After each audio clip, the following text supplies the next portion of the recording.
people in the porta john. You guys are American treasures. You really are. Now, here's Tim Hill and Bill Gunter on 107.5 The Game. Guys are up. This should be an interesting one. 16-10, the final score. Gamecocks come up just short against Kentucky.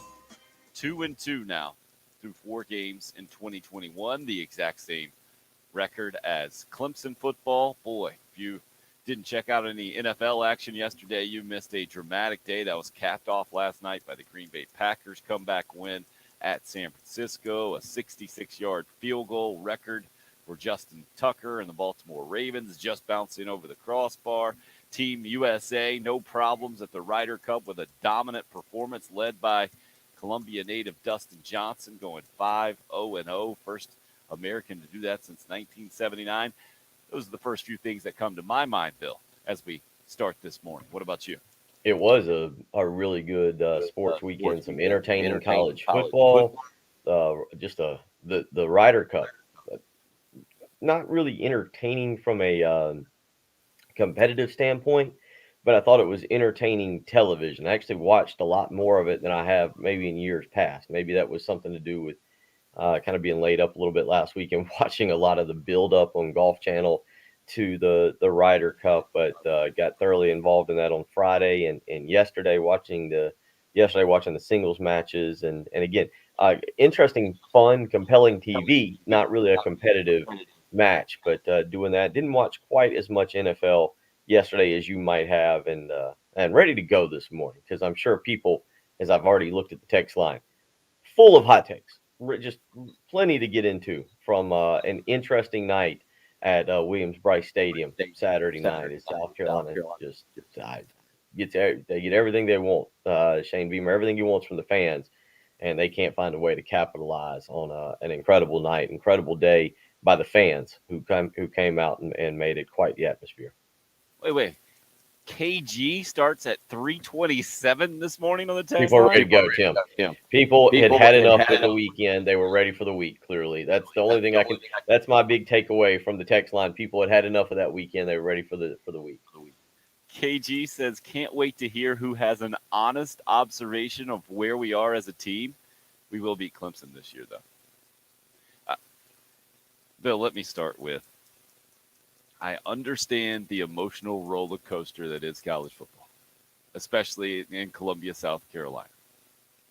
But for those hot takers this morning that are going to come in and say, fire this person, or this guy doesn't know what they're doing, or I can't believe this happened. The spread was 5.5 points. Kentucky won by 6. The Gamecock offense hasn't been very good going into the game, and they weren't very good on Saturday night. To me, not much happened in that game that I didn't expect to happen. It was unfortunate for the Gamecocks, obviously. The opportunities were there. They didn't come out with a win, and I understand it was disappointing. That is, I put out the tweet there at halftime how the crowd was absolutely elite. Defense and special teams was more than solid, and then the offense had a lot to be desired. Those are my general takeaways from the 16-10 loss on Saturday night. Bill, what about you? I mean, I don't know what they can do or what they will do, or if there's anything they can do to fix the offense. When you play 4 games, it is just kind of what it is, and they're just not good. I mean, they're not good. The offense has got a lot of issues, and it's a shame because I think you've got a good defense. I think you've got a pretty good defense, and on top of that, I think that as you look at the schedule now, Florida's going to be really good. I don't know what Texas A&M if they have Zach Calzada as the quarterback when you go there. Clemson is not very good. They can't score, and who knows how banged up they'll be when we get to the end of November. So maybe the schedule actually doesn't look as daunting if you felt like you had a competent offense that could move the football. And Yeah, I'm with you. I don't think that 4 games in you start saying, "Well, fire this guy or fire that guy," but I do think that you have to acknowledge that this offense is not working. The play calling is not working. The offensive line is not working. Josh Van works. I know he didn't have a great night on Saturday night, but he works. It's just I, there's no rhyme or reason or whatever is going on with that offense. And South Carolina had every opportunity. The other thing I take away from that game, Tim, Kentucky not as good as I thought. Kentucky's not as good as I thought. I gave Kentucky way too much credit. That's an average football team at best. And maybe You're coming out of a game saying neither team nearly as good as you thought. no, South Carolina's still about what I thought. I mean, I look, I going in, I really didn't think South Carolina would win, but I also thought Kentucky would be better. If you'd have told me Kentucky, you tell me that Will Levis throws for 100, and I think it was 112. I don't have the numbers right in front of me, but I think it's 112. You tell me that South Carolina forces 3 turnovers, I would have laid 5 points. I would have taken South Carolina -5 if you tell me. I'm not telling you the scoreboard, but here's the stats. Luke Doty wasn't great, but I thought given opportunities, he was perfectly fine. And for a guy that I think still has a lot of his future in front of him and has the chance to develop, I think that Luke Doty will continue to develop. I really don't have a quarterback issue here. I think people that are upset with quarterback play are people that get too a little bit fired up on, hey, Trevor Lawrence came in immediately, Deshaun Watson came in immediately. I think Luke Doty's going to be fine as quarterback. I'm far more concerned about the play calling, which doesn't seem to have any rhythm to it, which at times just flat doesn't make sense. I don't get what the honest goal of the play calling is, outside of trying to score touchdowns to like set up this play or that play. For Luke Doty not to have a designed quarterback run in the first half, I don't understand that. They do come out right out of the gate, Tim, to start the third quarter, and they go right down the field doing some things I was saying at halftime that I just didn't understand. Lack of an intermediate passing game, not using the quarterback run, which they used both right out of the gate, and they go right down and score to start the third quarter. But yeah, it's perfectly okay to be very upset about that because that was a game to be had on Saturday night. You get a great crowd. I'm sure you saw the video. I didn't go participate in it, but I'm sure you saw the video of the Carolina Walk. It looked like it was 12 deep, leading from the bus to the stadium. Yeah, that's the kind of environment that you beg for, you get. And look, again, it wasn't a must win. But when you get that kind of stuff, you need to produce. And South Carolina had every single opportunity on Saturday night to do that and simply didn't get the job done. I think that's the easy explanation. Like Andy hits us up on the Cool Care Heating and Air text line, 803-404-6100. Beautiful night for football and just inexplicable play. I disagree about inexplicable. I think there are easy explanations, and it might not be what you want to hear. This is one that got away, Andy says. I don't understand getting stopped time and time again on some short yardage plays. And again, I get it that you don't like it, but it's not difficult for me to understand. It just weren't good enough. And I think we heard that from Shane Beamer in the post-game press conference. We'll let you hear more of those comments as we roll on this morning. Andy continues, even a blind squirrel finds a nut once in a while, and tight end, where are they again? Utilized so well last year, non-existent this year. Satterfield's already got to feel the hot seat. No. Guys, 4 games in. I understand. Offense hasn't looked good. I guess if that's how you look at really well-paid, big-time assistant coaches in college football, then yeah, maybe that's where you're at right now. Andy says, this season will get away fast if we don't pull it together this weekend. Fan interest is high, but it'll disappear fast if we don't get by Troy this weekend and show some life. By no means throwing in the towel, but after 4 games, and the offensive line and calls continue as such, it's a little bit of a head-scratcher. That's for me. I wish I'll go back and check because all these texts do stay together from Andy. I'll try to go back and get his expectation for the season. I will go deep breath here and say that I don't think it's as confusing as you can make it here. It's just very disappointing. I understand the disappointment, Bill. Like you mentioned, you're definitely you're entitled to feeling that way for sure. But again, I think the explanations are relatively simple. They're just unfortunate for the Gamecocks for what we saw over the weekend. Bill, are you confused by it, or you just a little bit surprised at how poor the offense has been? You mentioned the numbers. I do have them in front of me, and yeah, they're pretty ugly. 216 total yards of offense. Kentucky just 332 in that ball game. The first downs 22-12 kind of shows you how much more dominant Kentucky was in the ball game, at least controlling the ball, able to move the chains more consistently. But I'm with you. I didn't think Kentucky looked very good. I think you got to give Carolina's defense a lot of credit for that.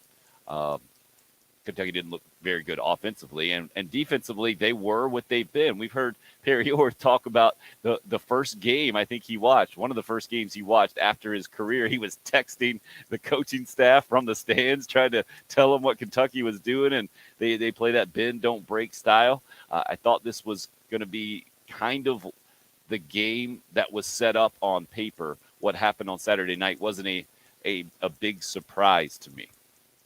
You with me on that, Bill?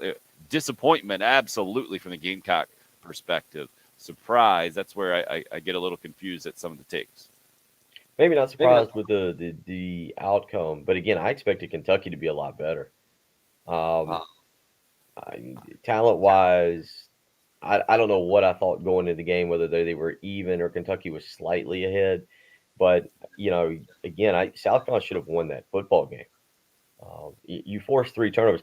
Defense is playing a lot better. I think you can be allowed to change some expectations as far as how you view this football team when you see a defense that does look like it's improving, and looks like it'll give you a chance in most games. In most games, that defense will give you a chance. To see the drastic fall of the offense again, did I expect this to be the late '90s Rams or the recent Chiefs? Or even a decent offense? No, but I expected them to be competent. I expected them to be able to move the football to some extent. We've now seen 4 games where the opening series has been a 3 and out. I've seen 4 football games now where the offense has failed to produce a touchdown in 4 of them.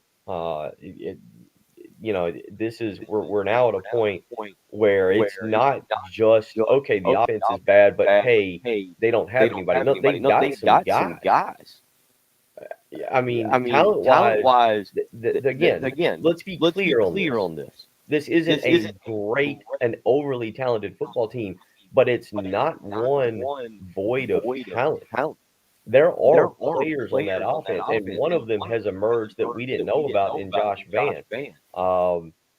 The tight ends are, Nick Muse. It was nice to see him for 25 yards on Saturday night. Jaheim Bell did have a pass thrown his way, and I think just got lit up down the sideline down there.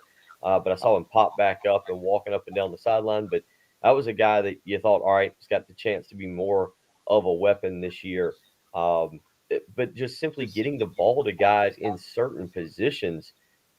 Kevin Harris is not a make a guy miss out in the flat kind of back. That's Juju McDowell. Kevin Harris is a power back. The run game, I get it that it's a different scheme or whatever, but there's nothing. There's nothing in the run game. There's a difference between saying, all right, this should be a great offense that just goes up and down in the field on everybody, and then seeing what it is, which is completely incompetent. And so I do understand the frustration from fans, and I understand being upset about it, because it's one thing to say, okay, we knew they weren't going to be great, but hey, at least they can get up and down the field and do some things.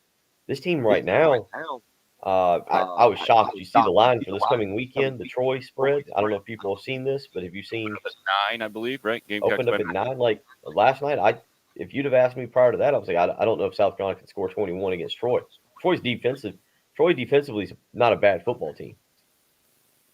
And I don't know, like the running game, I it is now one of those times where after 4 games, 2 opponents, ECU and EIU, to which you should have had some serious success.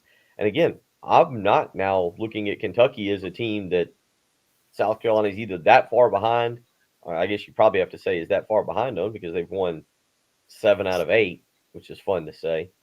But no, I'm okay with people right now being pretty upset because South Carolina should be sitting here today 3-1. I mean, that's fair to say. South Carolina should be sitting here 3-1 today. And then that's without even getting into, look, I know Shane Beamer's a first-year head coach.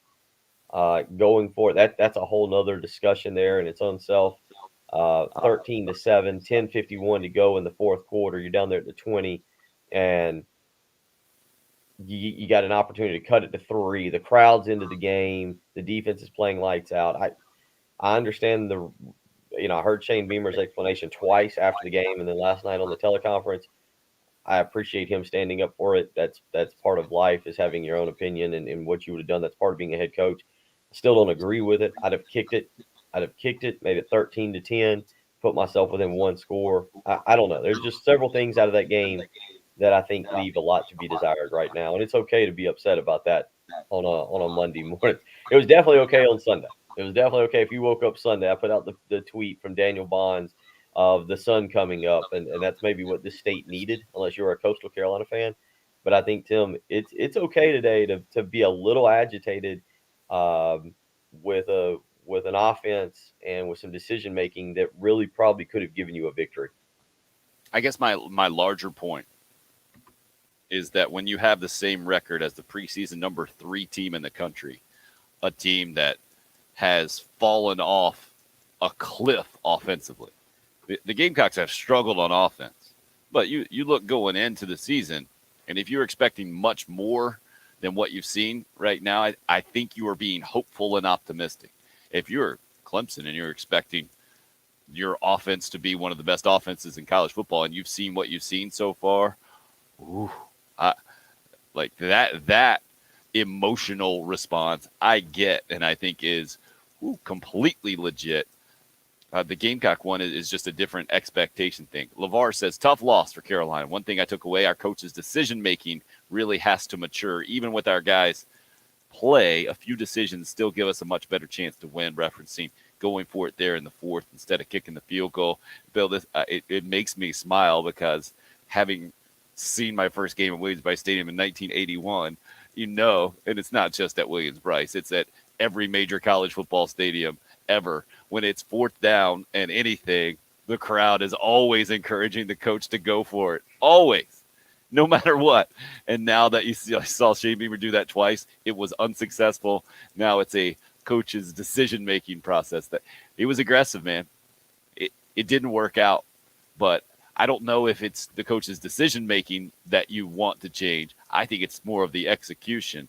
I saw a San Diego Chargers coach yesterday absolutely nuts from a strategy standpoint with what he was doing at the end of the game in Kansas City, but his team executed, and the Chargers pulled off a big upset in Kansas City, and it worked out. Now he looks like a genius. To me, I think we can overblow those coaches' decisions just based on the outcomes. I get it. They're important, no doubt. And I'm with you, Bill. I put it out at the time, man, that the second time that Shane Beamer decided to go for it, instead of kicking that field goal, cutting the game to 3, I thought it was a bit of an emotional response at that point. And maybe that is where some maturity needs to come in, like LeVar's talking about. But at least you had a coach missing aggressive, and then the 54-yard field goal that Parker White ended up kicking with about 2.5 minutes to go. That one was a head scratcher at the time. I thought Will Muschamp might have called that. At least that thing went in. Can you imagine if that missed? Yeah. And then people would be so upset about what Shane Beamer was doing at the end of the game. A lot of details, obviously, to get to as we roll on this morning. The 16-10 loss, not what Gamecock fans were looking for. Plenty to discuss and plenty to hear from Shane Beamer about, explaining what happened in that ball game, some of the decisions that were made. We'll do that. Love to hear more of your thoughts as well. 803-404-6100. You can call or text. Up and rolling on the YouTube and Facebook live video stream, sponsored by Buford Lending. It's the early game here on 107.5 The Game. And Patrick. and Patrick. Weekdays, 9 until noon. On 107.5 The Game.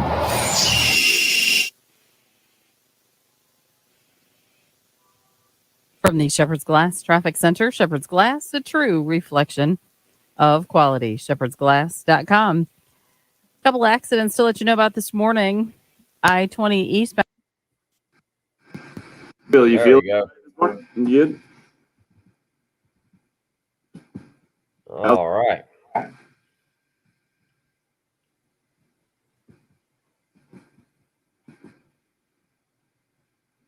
Bill, how's the knee doing? Well, I mean, I went to the game, walked. It was sore yesterday, but I was able to get out to soccer. And, I mean, I'm kind of in right now where I'm doing the show is the best place for me to be. I can't really sit straight up for 3 hours, but it's getting there. It's healing, but, we're going to still see somebody this week and just see whether I need to have surgery in December or not really is going to be what we end up doing. Or if I can just let this continue to heal and not try to play football in the ocean with my son all the time, something. But it's better. I still walk a little bit like a young Frankenstein. Yeah. Text line has just exploded. Yeah. Yeah, it has. Copying and pasting here. So for the pound on the keyboard, just trying to get all these things in.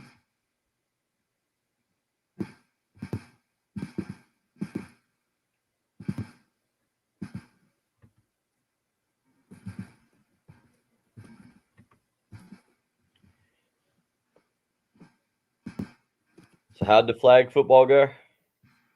It was a rough weekend for little boys on the field. But it sure was a nice weekend from the weather standpoint. Yeah, it was. I didn't get to enjoy it like I really would have liked to.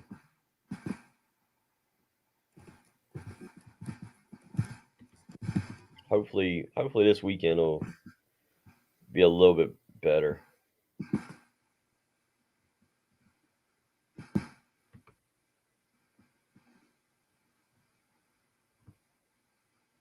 Morning.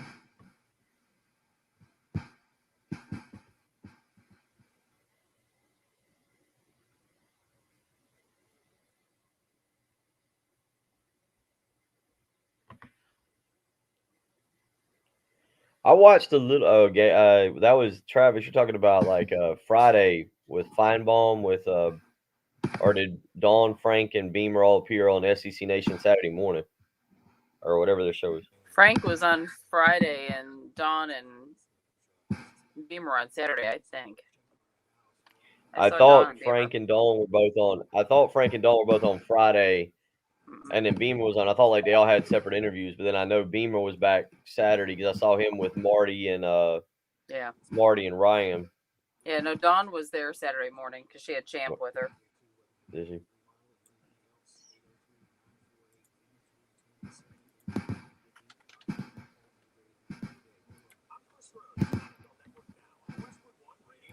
Yeah, I watched some of that. And then but I was watching Game Day a lot from Soldier Field.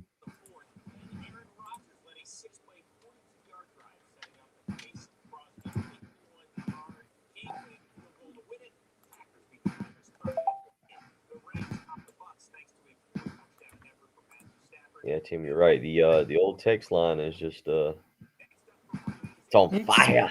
Loaded. Well, that's what I kind of figured.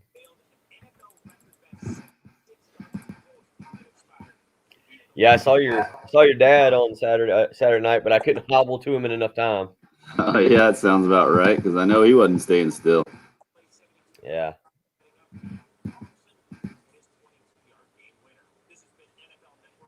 There was a whole lot going on. There was a whole lot. Let's just say there was a whole lot going on.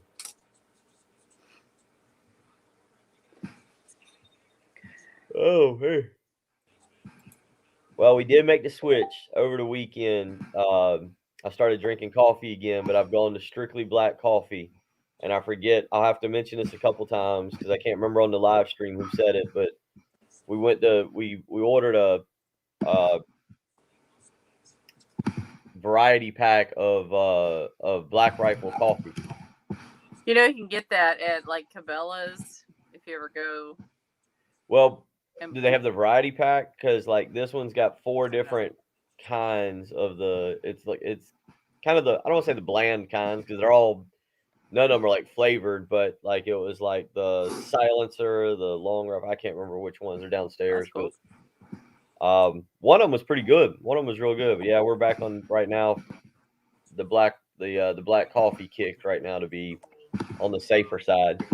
Change is hard and can make you feel isolated, and divorce is one of life's hardest blows. The relationships you counted on are suddenly gone, but you don't have to walk through this alone. For more than 30 years, Cordell & Cordell has guided men through the challenges of divorce. You're not alone. Call Cordell & Cordell online at Cordell. Don from Somerville. I'm a Clemson fan. They are garbage.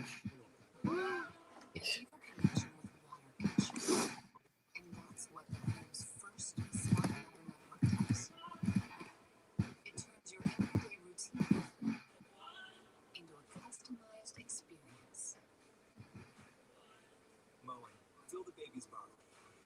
And it can stop a catastrophic leak with a simple water designs our life. All right, about to head back in. All right. Thank you.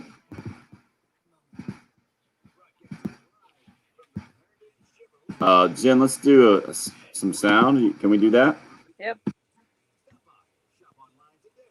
Let's go with number 7, please.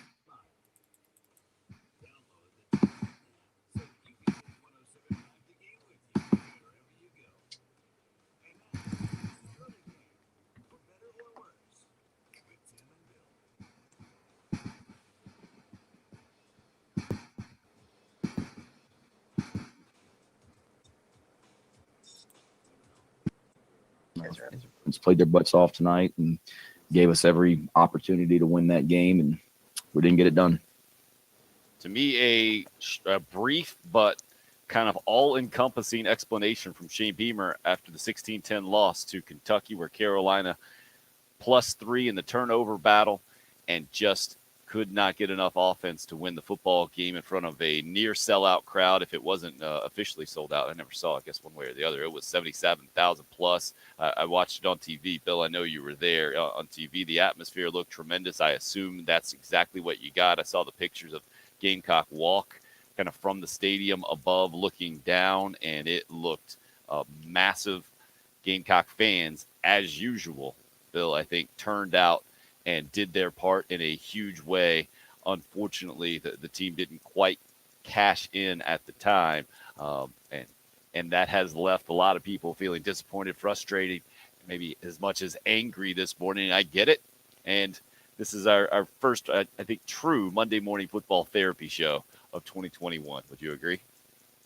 Oh yeah. This is the one, Tim. I've been pointing to this week, this Monday, for the last 9 months, because this would be the first, to me, Monday in which people would come in thoroughly excited and thrilled with the Beamer era, if a win, and if not, it doesn't really matter what South Carolina is or what Kentucky is. South Carolina fans expect to beat Kentucky, and rightfully so. And again, Saturday night, there were opportunities there. Now, I'll be clear about this.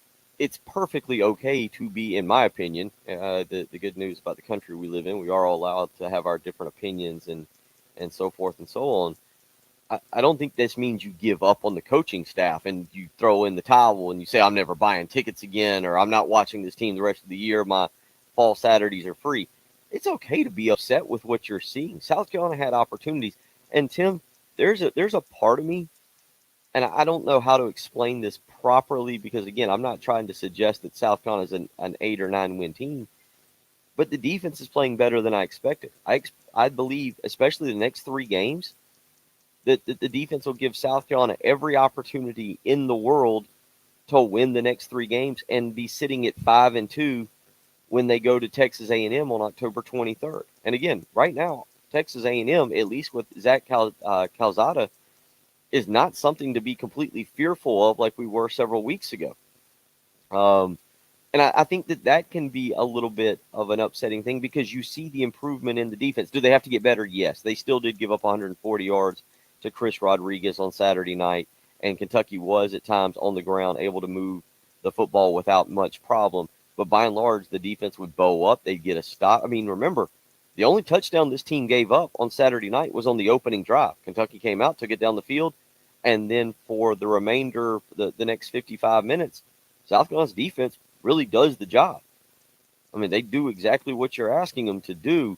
So I think you see the improvement there, and you think, okay, I know it's a rebuild. I know that this team's not supposed to be very good, but maybe for some people, they become a little bit further ahead in their mind, and you say, hey, 6 wins, we can really do that. Maybe we can get to 7. At 7 would be crazy, and I just think that's where people are at. But I also be clear, it's okay to voice opinion and be upset, but I wouldn't come in and start being fired up about trashing coaches or saying we're going to boycott or we're not going to watch or we're going to, be in the I don't know, whatever season it is. I don't hunt, but we're going to be in the deer stand for the next, 8 weeks and completely get away from football. No, the team still needs support.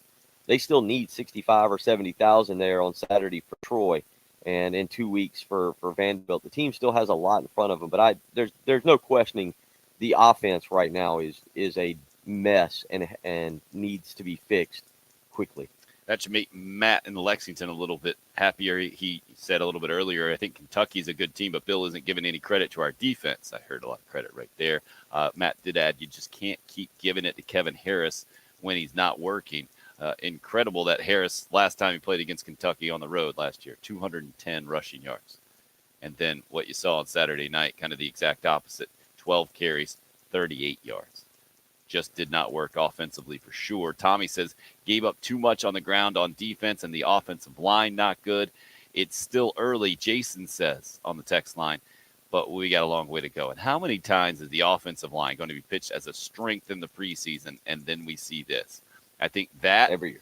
Plus what some Clemson fans have hit us up with, like John from Somerville says, I'm a Clemson fan. They are garbage.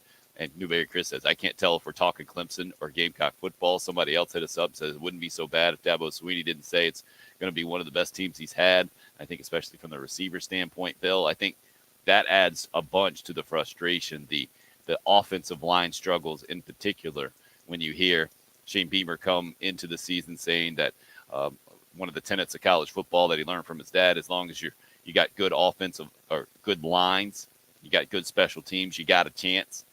South Carolina has one good line on the defensive side of the ball, and that has been kind of glaringly obvious through 4 games that it's just not there on the other side. Would you agree? Yeah. I mean, again, the defense can still get better too. Let's not act like it's the 85 Bears running around out there, but the defense is playing good. They're going to give South Carolina a chance, I think, in most games moving forward, but the offensive line, it's hard to explain what exactly is going on with them. Are they physically outmatched? Was the Luke Day strength and conditioning program not what we were hoping for? Is the scheme that bad? There are so many. I do honestly think when Shane Beamer says it's not just the offensive line. I think that it's scheme. I think the running backs have got to be a little bit better. I just there seems to be a lot there with it. That's why it's the offense as a whole. It's the offense as a whole. It's got to be better because I don't think you can just say, oh yeah, those five offensive linemen are brutal and that's the problem. No, there's scheme, there's miscommunication. Look, there was a particular play, third quarter. South Carolina had a rollout play for Luke Doty. He was rolling to his right. He was rolling toward the Kentucky sideline. Kentucky blitzed the cornerback off of the edge. Juju McDowell flat whiffed, just missed. It was a one-on-one opportunity, and he had to pick up the blitzer, and McDowell just flat missed on it. Now, should McDowell have picked up the blitz? Yes, that's not on the offensive line. Maybe they had another running back in that's bigger, stronger, can pick up the blitz? Yes, maybe. Again, there's a lot of things to that little play where Luke Doty got sacked I'd have to go back and look exactly when in the third quarter, but that's what I'm saying. There's a lot of parts to this offensively. It's not just, oh yeah, the offensive line's struggling.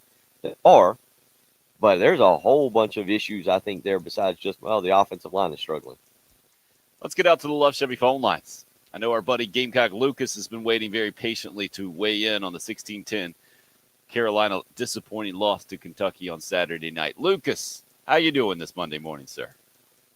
I'm doing pretty good. I think one of our problems was trying to block Rodriguez. I mean, I would be giving credit to the defense any other game. It was just this game, as I watched it more, they were like stopping and looking at him. And then once he would come to them, they would try to tackle him. I mean, it's fifth grade science, people. There's inertia, which he has that running at you, which makes it harder for him to get tackled. And Luke Doty, he was pretty good this weekend. I mean, he messed up a couple times, but overall he did fairly well. It was just the receivers couldn't catch the ball, our running back couldn't run the ball, and then it was just the fumble. We fumbled him. Then we got the fumble, and then we fumbled it. So it's just the opportunities that we got, we just literally dropped them. We hear you, Lucas. Thanks for dropping inertia on us. Hope you got that one right on your test there. Next time I'm expecting explanations or usages of centrifugal force, maybe centripetal force, and you can tell us the difference. Well done, sir. Why Lucas is one of our favorites on the Love Chevy phone lines at 803-404-6100. I think he's specifically talking about the one turnover that really did get away, where it was Rodriguez fumbling again. I think he had trouble holding on to the football. You do have to give the Gamecocks credit on that. It was popped out and looked like there were 3 or 4 Gamecocks around it. Just couldn't quite fall on it, and Rodriguez ended up getting it back in there. But to force 3 turnovers and to have 0 points off turnovers, Bill, you're not going to win a football game like that. You're just not. And unfortunately, that's what happened for Carolina on Saturday night. We're back out to the Love Chevy phone lines. Richard up next at 803-404-6100. Morning, Richard. Good morning, gentlemen. First off, I'm a 58-year-old man. I've been a Gamecock fan my entire life. We've been playing football for close to 130 years, and outside of a handful of seasons, it's been nothing but mediocrity. So I would like y'all to explain to me why the fans should continue to support this program, continue to pump money into this program, continue to attend games when it's the same old every single season. And I'll hang up and listen to your response. Thank you. I think that's Richard off his 2-week suspension, right on the nose.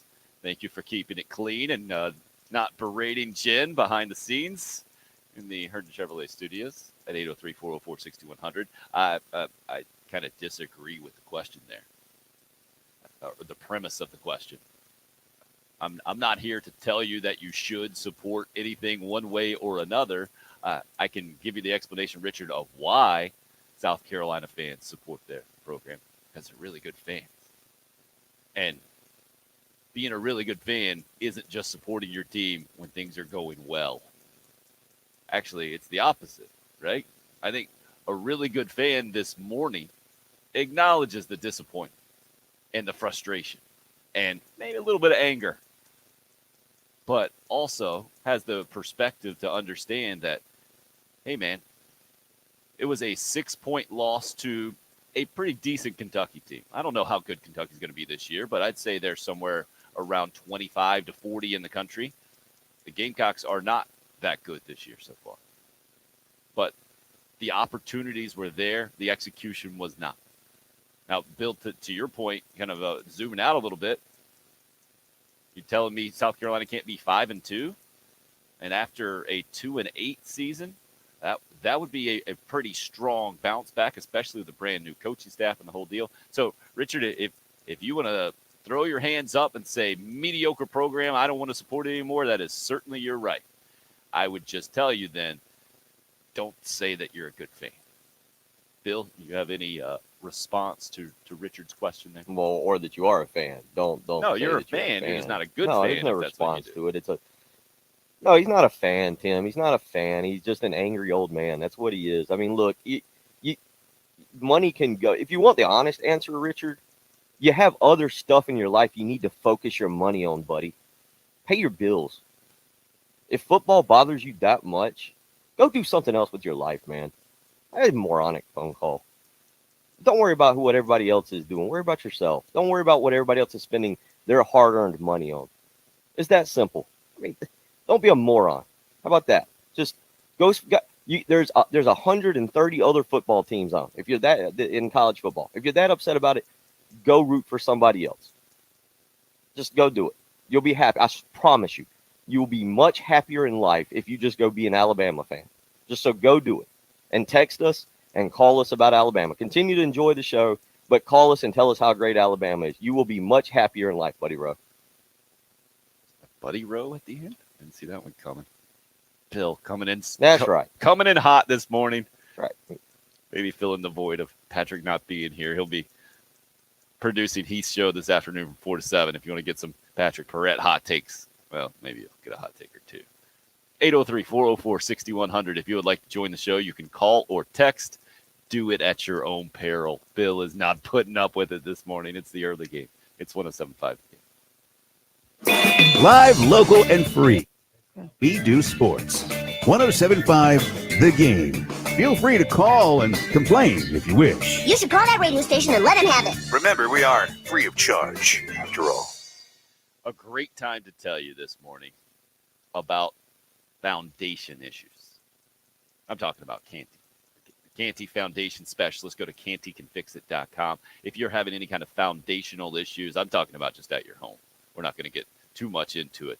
Foundation issues around your home. Some signs of that. You got a crack in your foundation or outside. You're looking at your house and you're seeing some issues like that. I've been there before, man, and it stinks and it's a bad feeling. And unfortunately, I let my mind get the better of me. Cracks in your exterior brick is a sign, or in your walls above the windows and door frames, doors that stick, uneven, bouncy floors, cracks over your garage door. Well, you need an expert to go check it out. Because once that happens, then you can move on to the next step of the process, address it, and it'll be done. And cantycanfixit.com is the place to go. Canty Foundation Specialists are the guys to call because they are the experts and they'll get you fixed up. Also, if you have any kind of crawl space issues, you want to get that taken care of as soon as possible. Humidity, condensation down in the crawl space, that's bad news. It can lead to all kinds of stuff. You don't want any of that issue or any of those problems, and that's why you need to call Canty Foundation Specialists or go check them out on the website, cantycanfixit.com.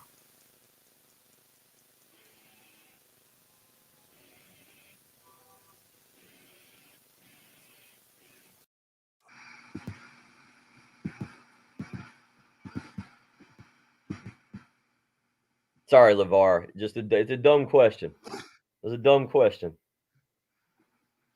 And dumb questions call for smart responses.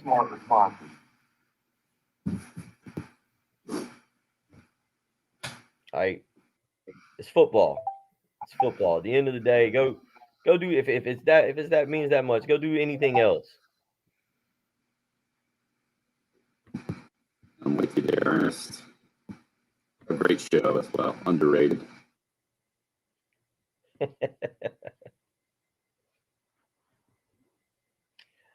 I've got to admit, I don't know if I can. I've read too many reviews. I don't know if I can watch the last 3 episodes of Ted Lasso. I've heard they're too emotional.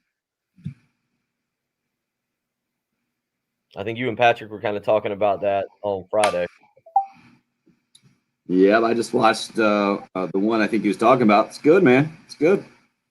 Don't let it scare you. Did you watch? It came on a little bit too early, but the way my night was going, I caught it. No, I missed it. I know what you're going to talk about. The SEC voice of the voice one. Yeah, I missed it, and I got it. I think it's on right now, actually, on the SEC network, and so I got it recording right now. I think it came on at 6:30 this morning, if my guide was correct. You record it? You gonna watch it? I got it recording right now. Yeah, I'm planning on watching it tonight. I also knew that it wouldn't be something that we talked about this morning necessarily. We'll talk about it, kind of later in the week.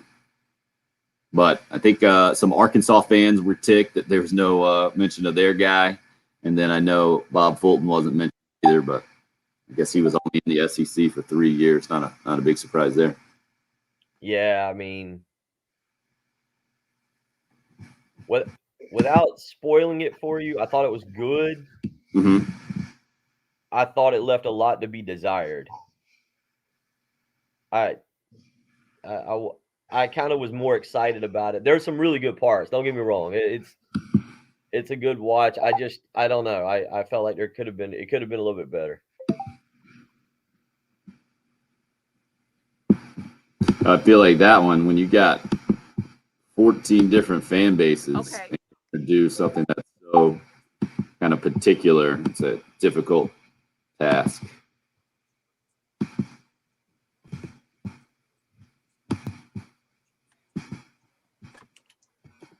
You can let me talk, or I won't anymore. I am the one who potted you down because I thought the conversation was finished.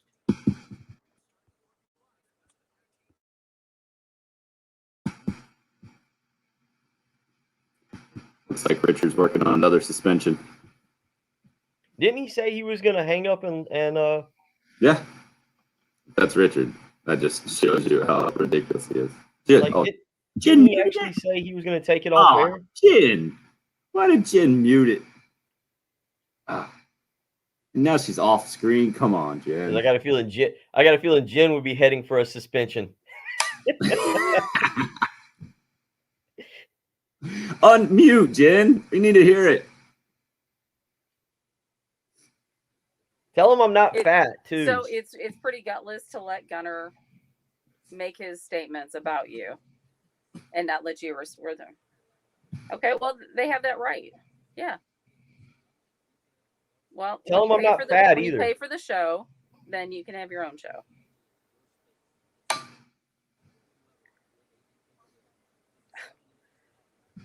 Well, you know what?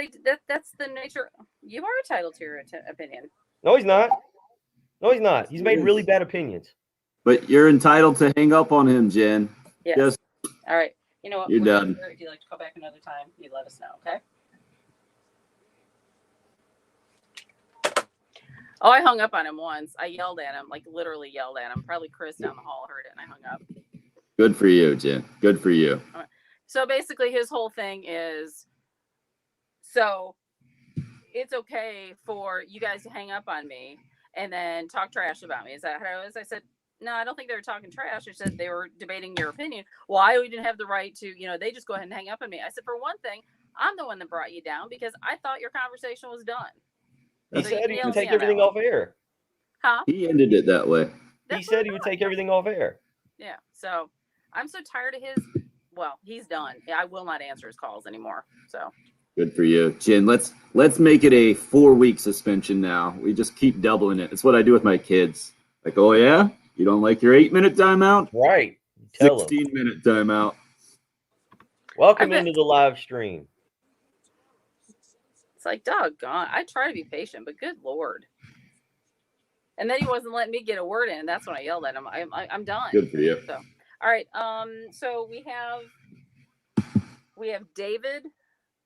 Gamecock Leader hung up. We have David and we have Wiggins. Okay, we'll do David real quick. Okay. If we get to Wiggins, it'll be a Magnum PI type. I know, right? First hour, even though I think it's Higgins. That wasn't. And if you guys aren't watching the live video stream, you're missing out this morning on YouTube and Facebook Live. There might have been an interaction with Jen off the air that you had to witness. You can go to YouTube. I guess you can rewind it, or you can watch it after we're done. You can watch the whole thing. Always archives there. Let's get right out to the Love Chevy phone lines. David is up next this morning talking Carolina football after the 16-10 loss to Kentucky Saturday night. Now 2-2 on the season. Go ahead, David. Yes, sir. I would just say, first of all, I'm a Gator fan. My wife is a Carolina fan. They were at the game, but I will just say this: a lot of great things in the game on Saturday. found a good receiver, got a great tight end, got a young quarterback that can move a little bit. We got a running back that's trying to get well after surgery, and we got a new system. And I can tell you from being a Gator fan, following up behind Muschamp is a very difficult situation, whether you agree or not. But there is hope. Shane Beamer's doing a great 45. And Satterfield's a great offensive coordinator, great mind. Just got to give them a little time. They got to learn the guys, learn the system. The system's got to work, and it takes time to put that in. And I say that all 30. a dad that has a son that plays college football as well. So that's my take on it. Be great fans and look for the positive. David, thanks for the phone call. Sounds like you got a lot going on there, man. Stuff was beeping, and 15. he kept being focused. This was a heck of a first hour, huh, Bill? You gonna make it to hour number 2? We got plenty of time. We got a whole week. It's gonna be. I feel good.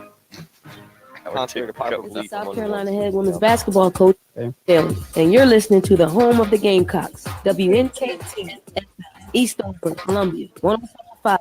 The Game. I think the other funny part about the call was that's the reason I stopped listening to you guys a long time ago. What's that, Jen? I heard long time ago. That's all I got. Yeah, I think the other funny part of the call was, yeah, that's the reason you guys, your show sucks. That's why I stopped listening a long time ago. Right. He called in immediately after his 2-week suspension was over. Yeah. But it's okay for them to belittle me and to sully my good name. No, we're not sullying your good name. Nobody knows who you are. We didn't put your last name out there like I'm about to. We didn't put your phone number out there like I'm about to. Yeah. We haven't told anyone to go by 324 Right. Avenue where you live.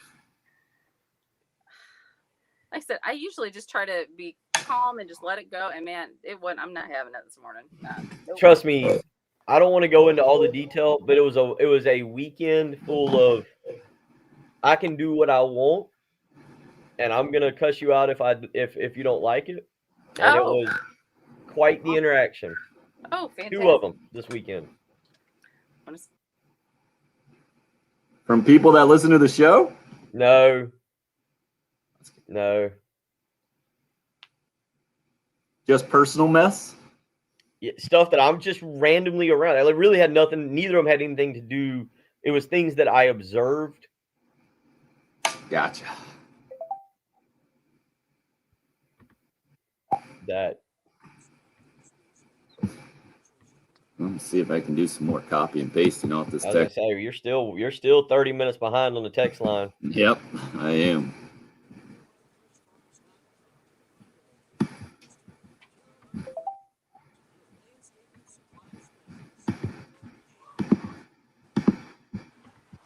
That kind of morning. And that is true, RL. You have to have a good name to sully it. And I'm usually pretty you are always Still getting after I it? try to be pretty chill, hey, I'm sorry you feel that way, but Love it. Well, he's been an ass before, and he called a couple weeks ago, and he was pissed off at the guys because they said, okay, Richard, and then they went on about how they disagree and kind of laughed about his opinion. Well, that's talk show. I mean, that's kind of how it is. Yeah. Well, so last time you called, he said, well, you can tell Mo and Larry you can tell Mo, Larry, and Curly that they don't kiss my ass. All right, I've got up to 6:35 now. God, boy, you're making some strides. So today, I think it's about two weeks to the day, and he calls back, and I patted it. I thought he was done. I yelled at my girl, and he's like, just let me get this straight. I say, I give my opinion, and then if you saw him, I good name, they can make little me out of here. I said, well, I didn't care them doing that. Well, will you give me a chance to talk? I said, first of all, and he just kept talking. I said, will you listen to me? I heard that part. You said, I'm the one that hurt you. Yes. I was just talking to Chris there. Oh, man. Gotta get him going in there, Jen. Actually, I was talking to Chris down the hall. I said, I hope you didn't hear me. She said, well, I heard a little bit. I was like, sorry. Good. but irritated my throat from yelling.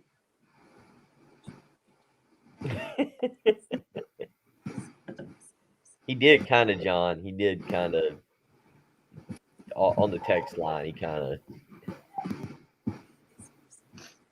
Kind of what, Bill? What are you talking about? John says you can't ban Rich for 4 weeks. This is here. Oh, gotcha. Yeah. but hey, I do something I have so What? that you can look. I gotta do it, John. Gotta do it. I understand it's highly entertaining, but Jen shouldn't have to put up with that at work. Now you know what you're looking for. Jen just sent us some secret information on our little private chat here on the video chat. So this is where you get, if you guys ever end up being the VIPs on the live stream, you'll get access to the private chat. Oh gosh. That is a highly coveted spot. Well, Jen will sell that one to the highest bidder. Hey, Jen. Sir. What were the NASCAR picks for the weekend? Let's see. You had Bite Me, and I did have Hamlin. You did have Hamlin. How about that? I know, right? That's even worse. And the thing is, Larson was dominating the race for a while, and then it was a fuel strategy error, and so and then I thought maybe Kyle was going to do it, and then Chase came in at the end, and yeah, so you had Hamlin. I thought that's what I took, but I couldn't remember. Oh, the morning just got better. Let's see, who do we have? All right, we got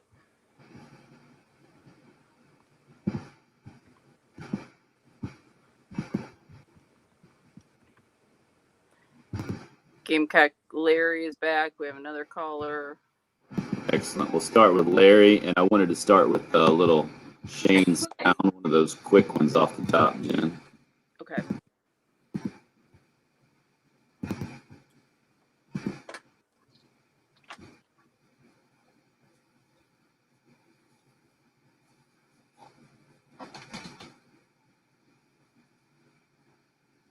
We did win the Ryder Cup. That's right.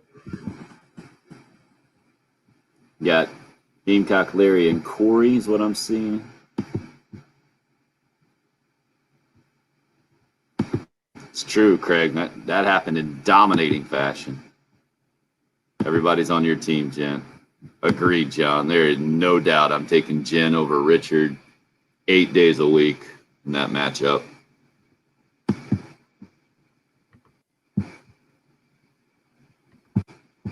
All right, what number are we doing here?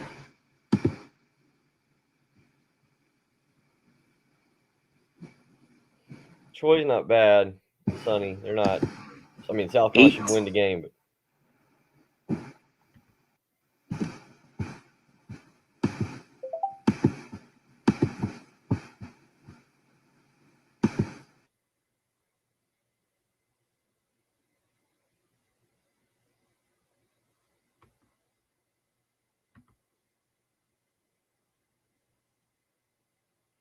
oh, Troy lost to Louisiana Monroe this weekend?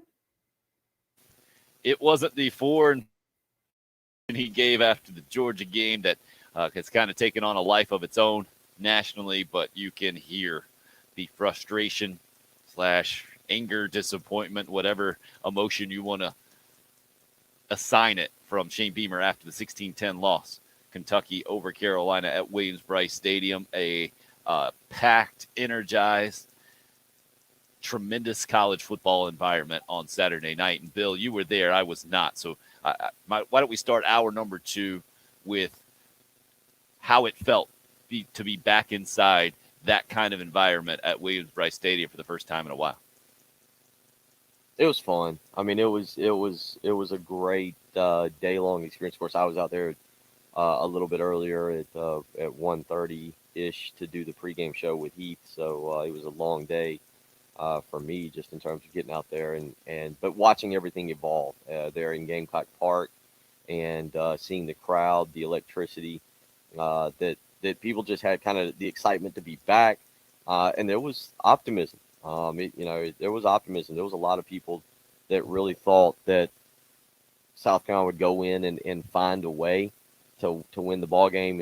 And like I said, I had gotten back to my tailgating spot for the when Gamecock Walk took place. I was not in that crowd, but I saw the video that the BigSpur.com put up of just the crowd and the people walking through it, and absolutely ridiculous. Just everything that Shane Beamer could ask for, in trying to get energy, trying to show some recruits the environment, the game day environment at Williams-Brice, something that obviously they were not able to sell last year.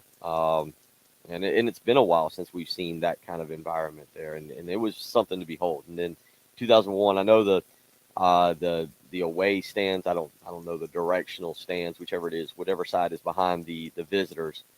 The corners were empty, so in terms of tickets sold, it was near a sellout. But in terms of fans in the stands and bodies there, it was still kind of a little thinner. But that was in the upper deck. Lower bowl was great. 2001, I thought Don Staley did a great job, and it was everything that South Carolina football, for lack of a better term, used to be.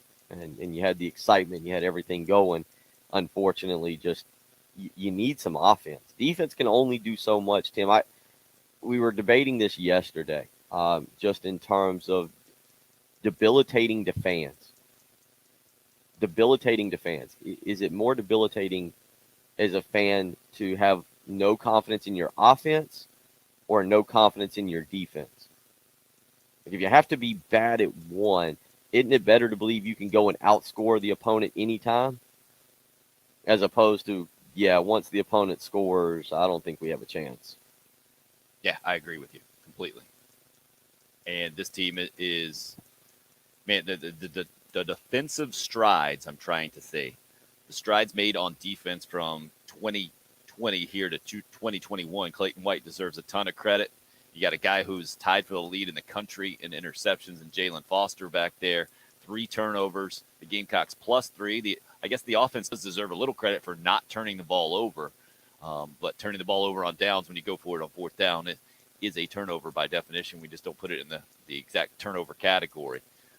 But, yeah, that certainly factors in heavily, I think, this morning to frustration, to the emotional response that a lot of Gamecock fans have. I think Richard has taken it over the top, as usual, on a Monday morning, and there's a bunch of responses here. Eddie on the Cool Care Heating and Air text line wanted to hit us up. He hit us up earlier with, good morning.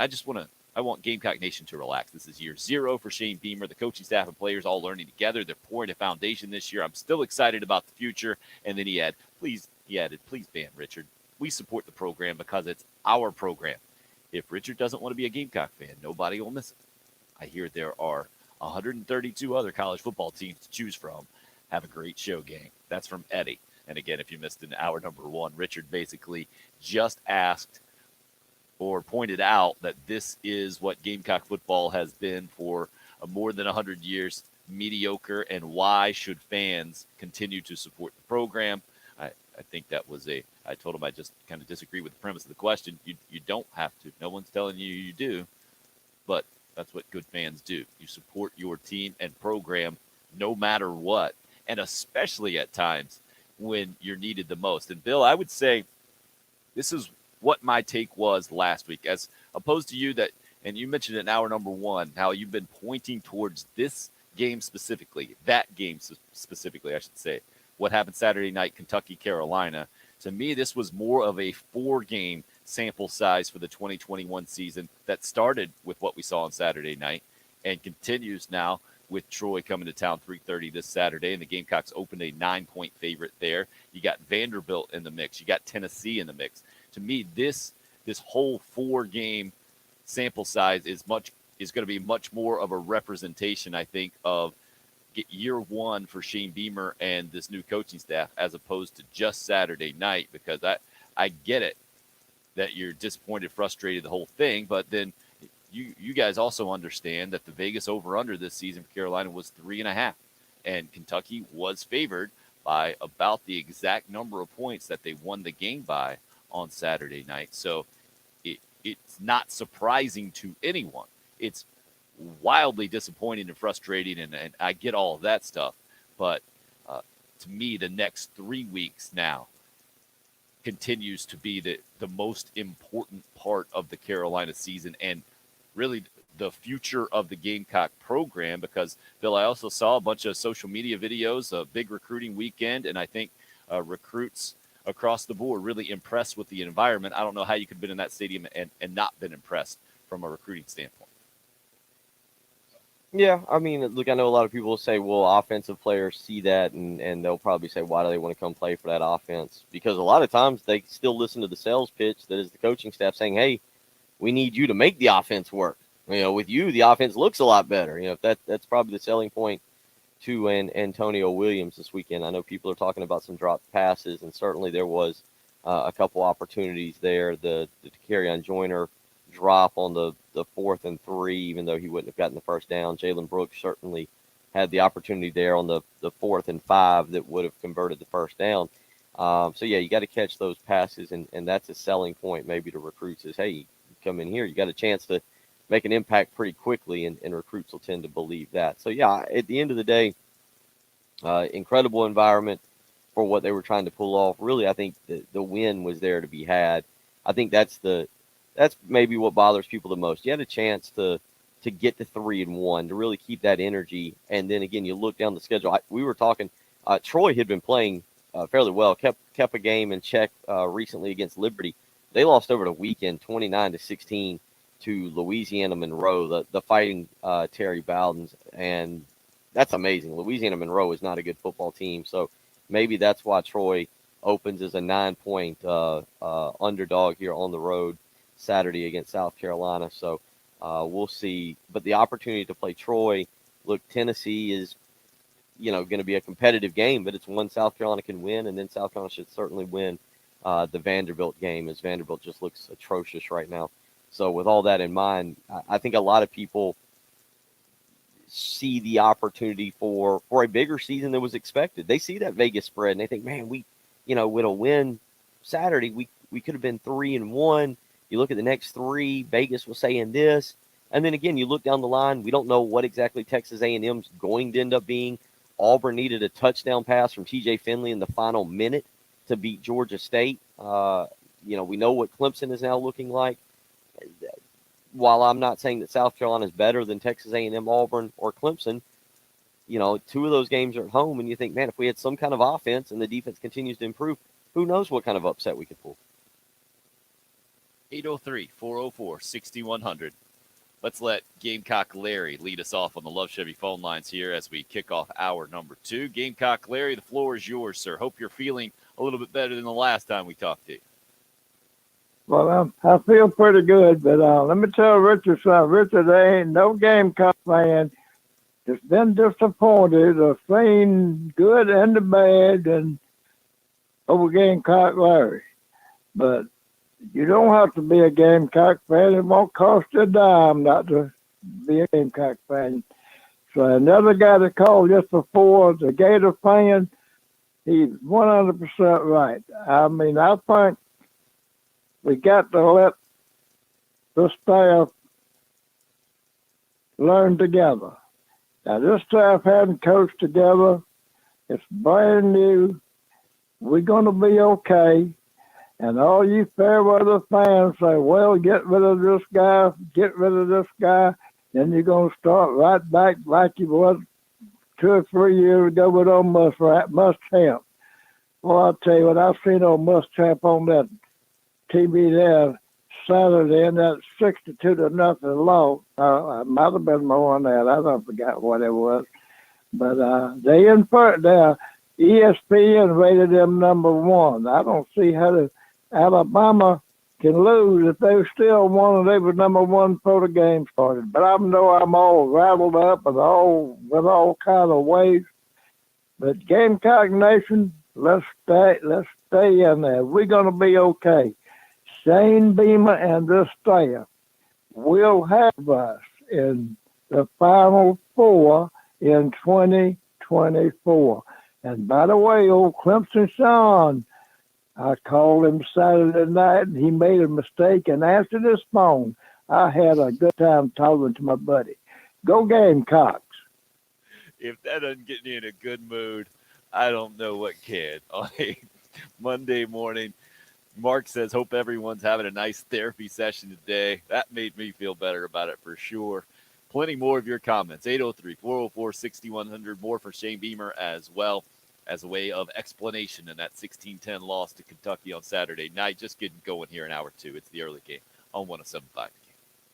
This is Gamecock basketball head coach, and you're listening to 107.5 The Game, WNKT FM, Eastover, Columbia.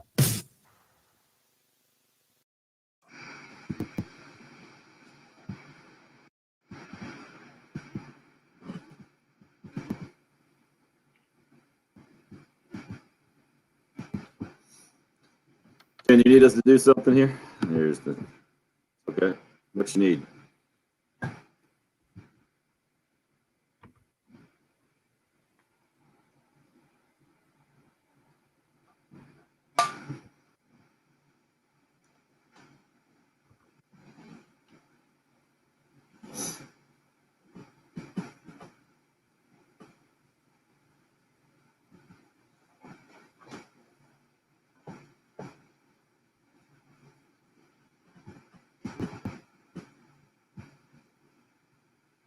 See, Teddy D said you had a mic drop moment there for your response to Richard.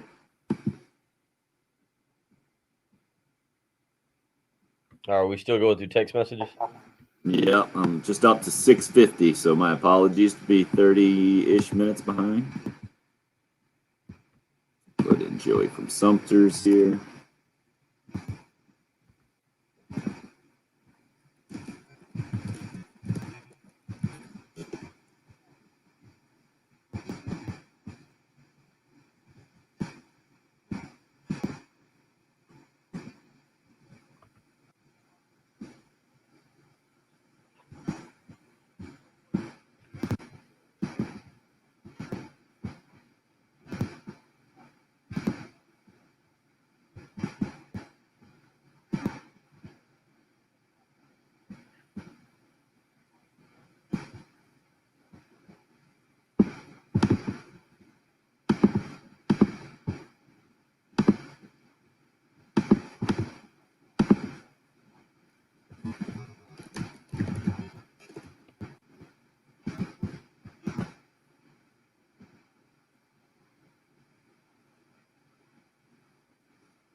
Jen, do we need to do something here? No, we're good?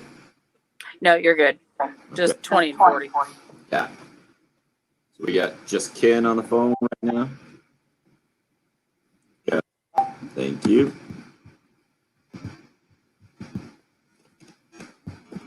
So Jen, you see the email, maybe Nate, at the top of the 7 o'clock from Josh on the sleep number? No. You said we need to record something at the top of the hour? Yeah. Man, hard to believe this is the final week of September. Like, golly. I mean, hard to believe. I had a hard time coming to grips with Saturday was like we're 1/3 of the football season done. And we have 2 accidents too.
All right, Jen, let's start with some sound here, please.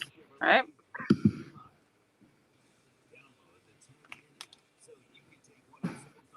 Let's go number 6. Okay.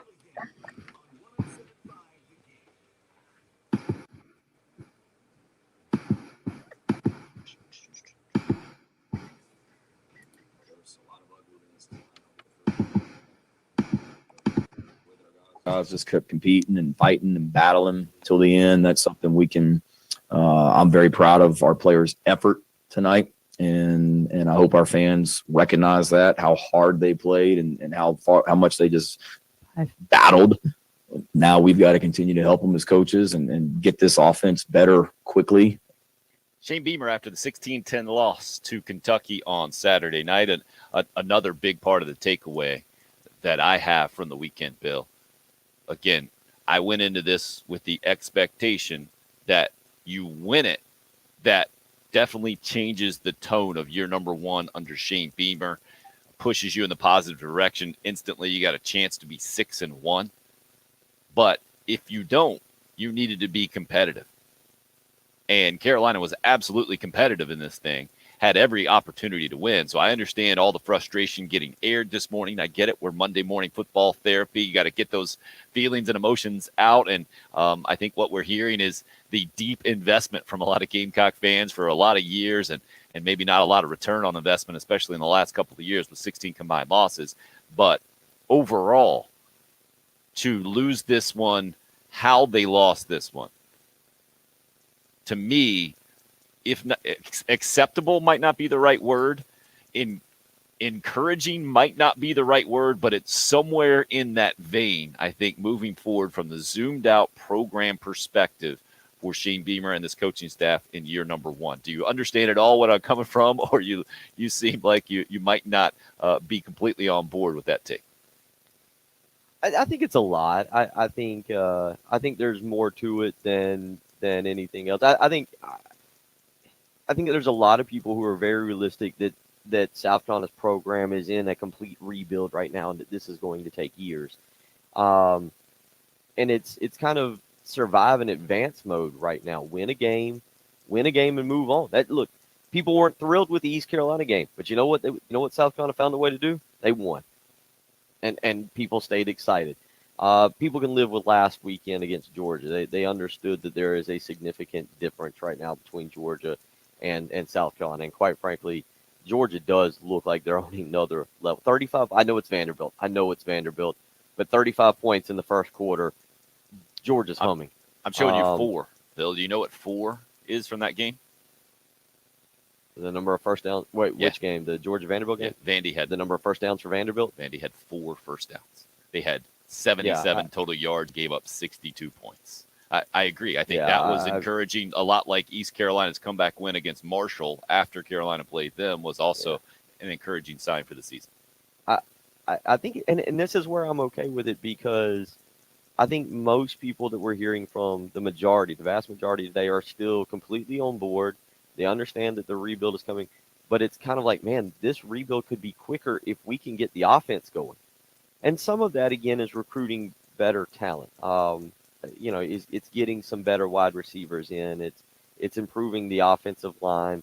I do understand that, but I think it's a portion of actually seeing more hope when you see what Clayton White's already been able to do with this defense and the improvement that they've been able to make, and you also realize that the defense still has work to do. That they're still playing with kind of one hand tied behind their back, but the defense is showing progress. Jalen Foster, I think most people are with me that if back in December when I saw back in August when I saw Jalen Foster's name atop the depth chart at safety and thought, oh, more of him. Oh, okay. Oh, somebody's got to beat him out in fall camp. Jalen Foster, kudos to that young man. No doubt. I know we're all upset today, but give Jalen Foster all the credit in the world. He is a leader of that defense right now and deserves a lot of love from Gamecock fans for the way he's playing and the work he's put in and the way he's bought in to Torian Gray and Clayton White. And I think there's, it's the stupid thing that South Carolina fans do, and I'm going to do it for a second, where you're like, all right, can we go ahead and just give Clayton White an extension? Because I really don't want to lose him. Like, I really don't want to lose Clayton White. He's going to be a massive part of this rebuild, and we need to keep Clayton White and Torian Gray and Mike Peterson and Jimmy Lindsey around. You know, they've got to continue to improve. This defense has to continue to improve. The next big test comes in 2 weeks when you go on the road to Knoxville in a winnable game. But I think a lot of people see that, and they see some positive signs, but what they don't see is the offense getting better, and you need to be able to see some results there that give you hope that when you show up to a game, and again, Tim, let's go big picture here for just a second. Let's back away from the South Carolina game. This past weekend in college football, Missouri goes on the road and loses to Boston College, who has a backup quarterback, by the way, who's playing with a backup quarterback. Texas A&M, they end up losing 20-10 to Arkansas, and I see a lot of people kind of weighing in with Arkansas stuff today. Your thoughts on Texas A&M and Arkansas, and then again, Auburn needing a last-second touchdown pass to beat Georgia State. Maybe it's post Penn State hangover. Maybe that's closer to what Auburn is, and then even as you go with the next one, the Clemson game. I don't think the schedule looks as daunting today as maybe it did 4 weeks ago. No, completely agree with you on that one. Saw Georgia State head coach, former Gamecock interim coach Sean Elliott, the pride of Camden High School there, took a shot at SEC officiating in his post-game comments, especially a replay that did not go his way from the Georgia State perspective. We're out to the Love Chevy phone lines now. Ken up next talking about the Carolina 16-10 loss to Kentucky Saturday night. Go ahead, Ken. Hey, good morning. I enjoyed hearing the replay on the Florida State game back in '84, and I was at that game, and what an exciting time. I hope we can get back to those exciting times again. Anyway, I just want to make a couple of comments about the Kentucky game and hang up and listen and get you to maybe analyze a little bit of it. There was a point in the game which I felt like it was a huge turning point. And, you know, I'm not I'm not really qualified to be a coach or anything like that. But, you know, I've watched football long enough to see where it was 8 minutes and some change to go in the game. And Carolina had the ball, and they were in field goal range. We have an excellent field goal kicker. The score was 13-7, and it was 4th and 4. And, you know, we had some momentum going. You know, we were moving the ball somewhat. The fans were, you know, we want to keep when we get the fans rocking at Williams-Brice, I mean, you know, that's a big difference. And, you know, I felt like at that point that I was like, kick the field goal. You know, it'll get you to 13-10, and you got 8 minutes to go in the game. You kick off, you keep that momentum, and, you know, the crowd gets into it, and you got a good chance, you know, a better chance, I felt, you know, 13-10. So we didn't do it. You know, they went ahead and went for the first down, which I just didn't get that. I thought it was a poor coaching move. Okay, Ken. I did. Let me stop you right there. And I wanted to let you comment. Thank you. No problem. I was going to keep you on the line there if you had any more questions, but I wanted to let you hear Shane Beamer's explanation for going for it, not just on that one, but on a previous 4th and short as well. Trying to be aggressive, you know, hindsight being 2020, you kick the field goal there and you cut it to 3 the way your defense is playing, and you have momentum as the drive was going on. Felt, you know, good about if we got it to 4th and I think that was 4th and 5, if I'm not mistaken. If we got it to 4th and 5 or less, feeling good, you know, about our chances of converting. We had the look that we wanted. I was going to use a timeout there if we didn't like what the defense was in. We felt good about the play we had called versus the defense they were in, and we got to execute. So, Bill, what do you hear there from Shane? Well, let's make 2 corrections. Earlier, I said there was about 10 minutes to go. Ken just said 8. There's actually 13 minutes and 33 seconds to go in the 4th quarter. You know, if let's say they get the first down and they go down and score and they win the game, I bet there's a lot of people this morning that are saying this is why we love Shane Beamer. He's the anti-Will Muschamp. Muschamp would have kicked a field goal, and we never would have won that game, right? Like that's the scar tissue from Will Muschamp, and most people would have said that, and they would have said, man, Shane Beamer's aggressive, and look at him, and this is why we needed to make a change. It didn't work. I'm with Ken. I at the time I thought they should have kicked a field goal because I remember the clock now. I guess, as things kind of played out, I thought that it was closer to 10 minutes, but there was so much time left in the game. So that was the And second time, was, Bill, that Carolina went for it, didn't get it with 9:43 left. Okay, with 9. So Ken's thinking of the other one on 4th and 3. And that one I understood more. That one, because the one that we're talking about occurred 25-yard the 25-yard line. And the second one was at the 40. Yeah, and so that was different. I was completely on board with that one because, again, we were pushing Parker White's distance. Obviously, he hit the next one, which, hey, kudos to him on the distance there, but you knew you were pushing his distance a little bit. But yeah, to me, the one at the 25-yard line, the crowd's in it. It's the fourth quarter. You take the points. You cut it to 3. A touchdown would have then won you the game. You were in position to kick a field goal and maybe tie it. I don't know. I guess the other question I would have had that I have not asked or has not been asked is just Shane made a comment about the defense, but I don't feel like the defense was that gassed. I feel like you play for the fourth quarter. As a head coach, Shane Beamer makes a lot of money to make those tough decisions. He made one of them. It didn't work. I don't agree with it. I don't know a lot of people agree with it, but you know what? He made it. That was the call.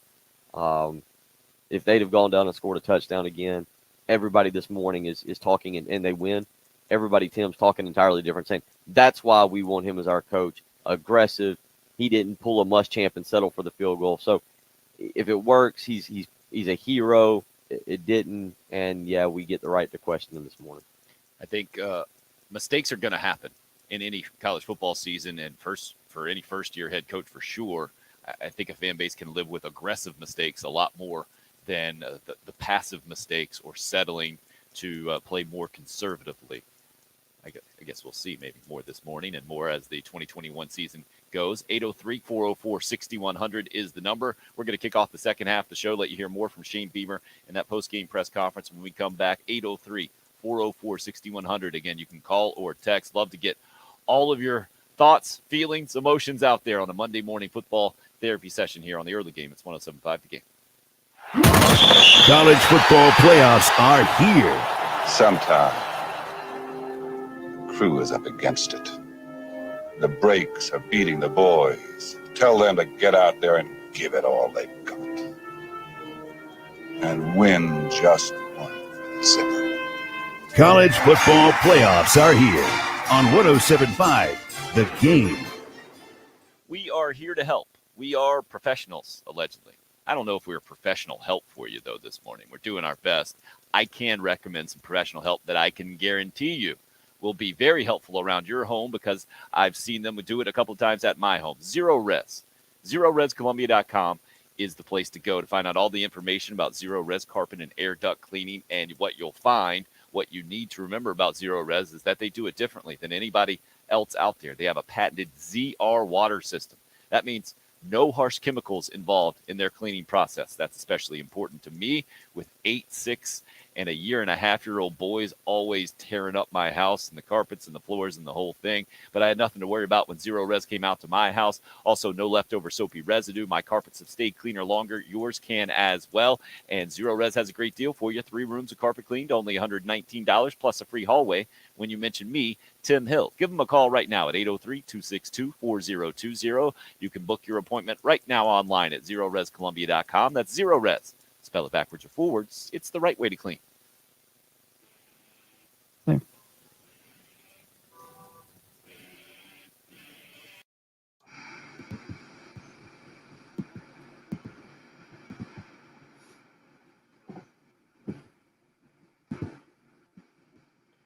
Yes, the trolls are everywhere. Yeah, I just, I very rarely go for the old block button, but as soon as I saw that, I hit the block button as quickly as I can. Sorry I didn't see it even soon.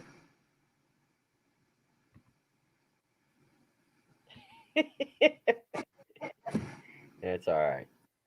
How are we coming on the catching up of those text messages? That email with all of them just keep getting longer and longer. I'm up to 706 right now, so still a solid 30 minutes behind.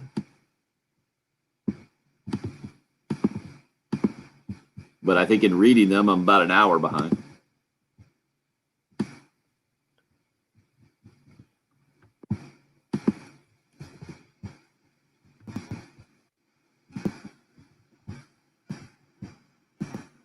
Let's see if there's anything going on the old Twitter today.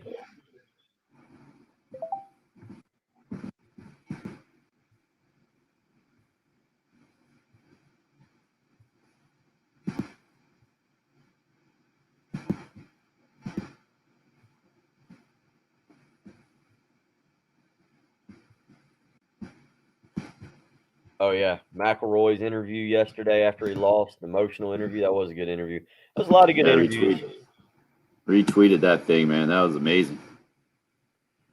And then I was just watching. I missed it yesterday after the press conference. Oh, DeChambeau and Koepka hugging it out. Yeah, briefly, very briefly.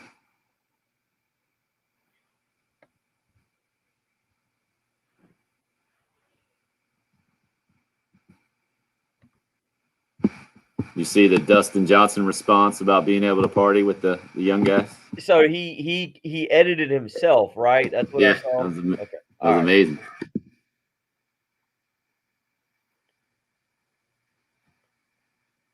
I wonder. I just wonder if that carries over, because the more they kept talking about the how high the Americans were ranked, Mm-hmm. and just moving forward, if that kind of dominance continues to carry over for another Ryder Cup or two.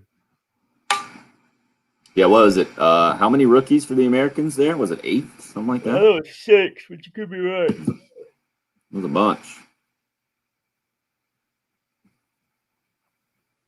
Yeah, Hope, you got it. You'll see it. It'll be just after their press conference. They went up and hugged it out, or hugged. Now, does that mean, I don't know, like, because I mean, what there was even a supposedly after the last Ryder Cup of a DJ Koepka feud, I believe. But like when they asked DJ that question that Tim's referenced to about partying, Koepka like leans over and is whispering in his ear or something. Yeah. Yeah.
Jen, let's do another piece of sound here, please.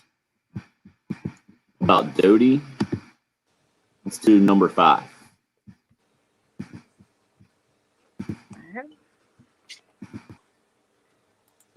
It's his second year as a college football player, and it's his first start of the season and his third start ever as a Gamecock. Does he need to play better? Yes, but I mean, Luke gave us a chance to win tonight, 17 of 25, 158 yards, and ran the ball enough to keep teams honest. He's got to continue to get healthy. He's got to get more and more comfortable and knock that rust off, and then he's just got to continue to grow and mature as a quarterback, which he will. That's Shane Beamer evaluating his quarterback Luke Doty after the 16-10 loss to Kentucky over the weekend. Bill, what did you think of Luke Doty's play at quarterback? I think Luke Doty's fine. I really do. I think he's getting better. I see a better quarterback than I did last year. I don't see a guy who's all world right now. Again, I think the biggest problem for Luke Doty, or the biggest problem for fans, is that Luke Doty's not what South Carolina fans are so desperate for a guy to come in and be a solid quarterback that we get caught up in that mentality of what Deshaun Watson did as a true freshman and Trevor Lawrence. It takes time for quarterbacks. And, look at DJU up in the upstate. Like, not every quarterback comes in and is a generational making an impact right off the bat kind of guy. And I see Luke Doty developing. He made some plays on Saturday night where he stepped up in the pocket, stayed strong, and threw some good passes. I know he missed the one deep to Josh Van early. That's going to happen. Connor Shaw, Dylan Thompson, they missed deep passes back in their day. It happens. You're not perfect on that. I like the development of Luke Doty. I think you have to – my view of Luke Doty is not, oh, what will he be against Troy? Well, it's more of what will he be against Auburn and Clemson at the end of the year? What will he be next year after another full year in the system? Now, the one question I have, I'm asking this sincerely to other people out there. Is it me, or in terms of scrambling, is Luke Doty kind of slow? Like, maybe I expect too much Connor Shaw, where it seemed like Shaw could go 0 to 60 in the snap of a finger and be out of the pocket. It feels like when Luke Doty has to scramble, it takes a moment for him to get those legs going and get downfield. I thought he would be faster, but I don't know if that's me. I don't know if I expected. He's not Connor Shaw. He's physically bigger than Connor Shaw. Wait a second. Did you text the show earlier? We got a text from Anonymous. Guys, is it just me, or does Doty look like his foot is still bothering him? His escapability in the pocket looks very suspect. He certainly doesn't look like a dual threat quarterback thus far. And given our weak offensive line, we really needed him to be a running threat. Yeesh, is how the Anonymous texter ended. I thought, but I'll be honest. I thought this to be the case last year, too.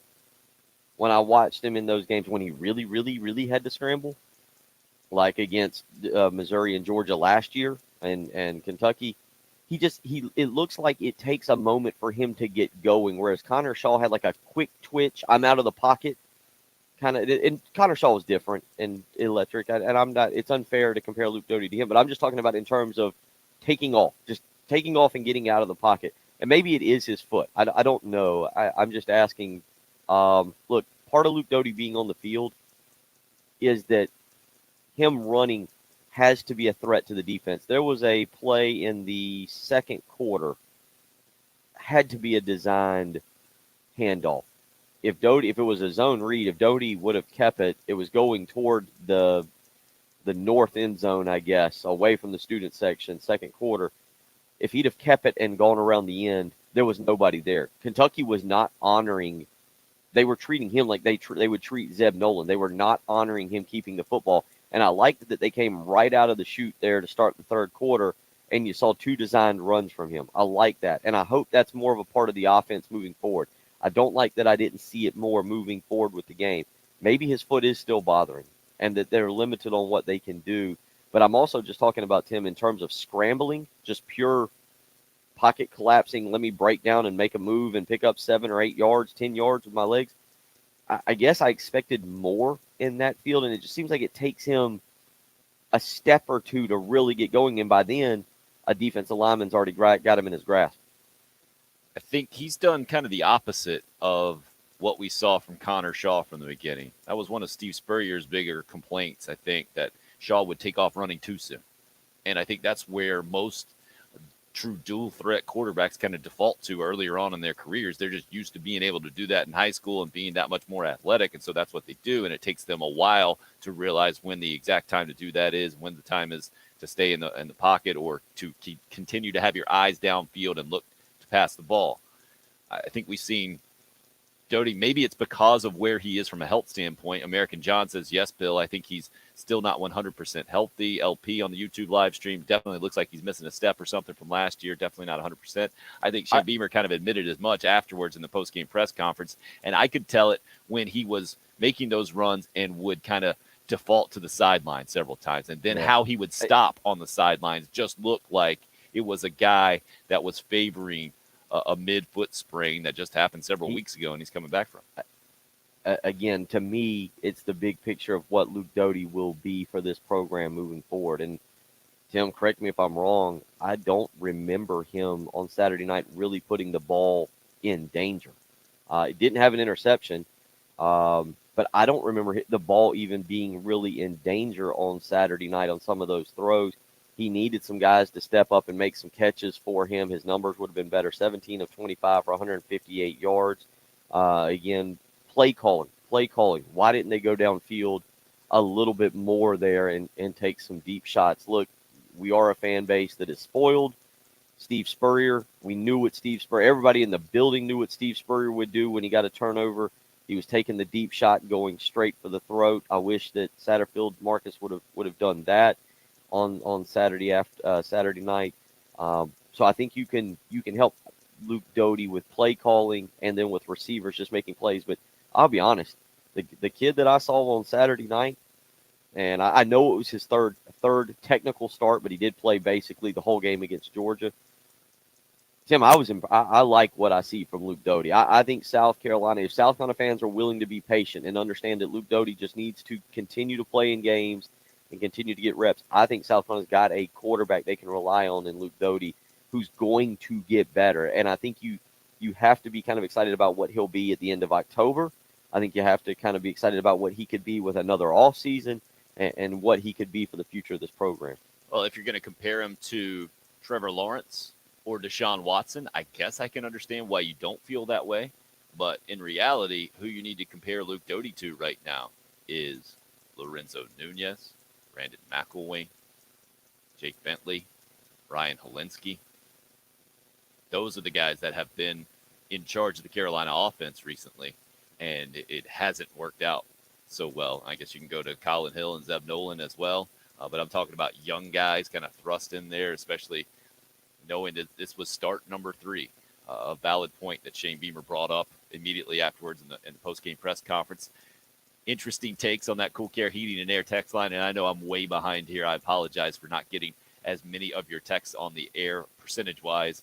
It's just nearly impossible this morning with all the comments that we've gotten. Carolina fans need to take a step back and look at things realistically. Anonymous Texter says this is year 1 with the new head coach and staff. Give them a little time. Look at what Arkansas was last year, where they are today. It takes some time. So stop complaining about everything. Keep supporting the team, or find another one that gives you immediate gratification. On the other side of that is Saturday night, the stadium was electric and impressive. Fans definitely did their job. Offense and coaches failed miserably. Same movie, different players. I'm very discouraged and not expecting much from this staff. Marcus Satterfield looks clueless, Anonymous Texter says. Another one on the other side of that thing says, this is Josh. Good morning. It was really encouraging to see our defense play the way they played the last 2 games. It's frustrating. Our offense can't find a rhythm. In the second half, they were having success down the middle and open gaps. Not sure why we didn't continue to take advantage of their secondary. I couldn't be more proud of the defense and all the players, honestly. I still believe something special is happening here. Go Cox from Josh. Another anonymous texter said the word I would use is hopeful for the future. We are hopeful that the future of this show will go in a positive direction somehow. We'll see if we can come through with those hopes and dreams. We're aiming high today on the Monday morning football therapy edition of the early game. It's 107.5 again. This is South Carolina head women's basketball coach Dawn Staley, and you're listening to the home of the Gamecocks, WNKT FM, Eastover, Columbia, 107.5. Knew that with a great Monday morning therapy show, I would need a great night of sleep. So put that sleep number setting on 45 last night. Got a fantastic night of sleep. And you know what? Working from home, sleep was so good. I'm actually just doing the show from the bed. I'm still in the sleep number bed. Of course, it helps that I got a banged up knee and didn't want to walk around this morning. But the bed's so comfortable, just figured I'd sit right here this morning, throw on a hat, throw on a pullover, and do the show. With a sleep number bed, that's good. You could work from home. A lot of you working from home now. You know what? Sleep number bed, I've got it tilted up right now. You can just tilt it up, put a little tray on your lap, put your computer on your lap, work right from home. Stay in bed. Sleep number bed, that's exactly what kind of great day you can have. Just working from home, working from your bed. We can start a whole new line of doing work here. Not even working from home, working in your bed, because with the comfortableness of a sleep number bed, trust me, you don't want to get out. You can find out for yourself. Proven quality sleep is life-changing sleep. Right now, save $1,000 on the Sleep Number 360 Special Edition Smart Bed plus special financing. But that ends today. Subject credit approval. Minimum monthly payments required. See sleepnumber.com for details. 2 stores to choose from. One in Irmo and Harbison Boulevard across from Buffalo Wild Wings. The other in Columbia, 2 Notch Road across from Sand Hills Mall. You can visit them on the web, sleepnumber.com. Again, right now, save $1,000 on the Sleep Number 360 Special Edition Smart Bed plus special financing, but it ends today. So you need to get out and make the switch. What switch am I talking about? Making the switch to Sleep Number. Find out what a great night of sleep is truly like.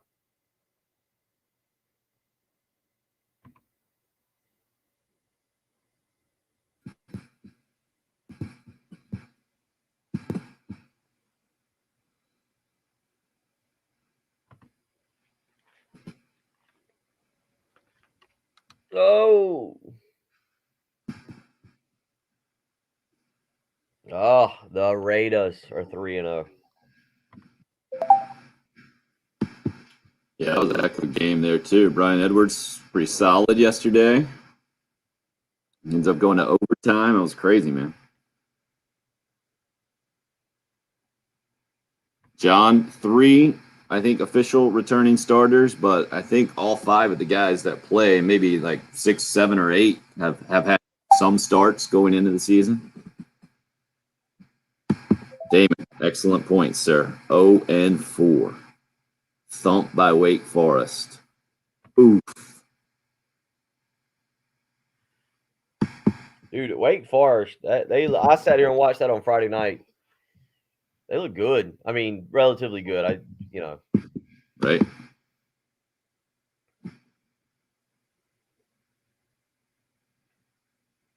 That's true. Not Florida State. Yeah, Florida State. Oh boy, 0-4. They don't know what to do there.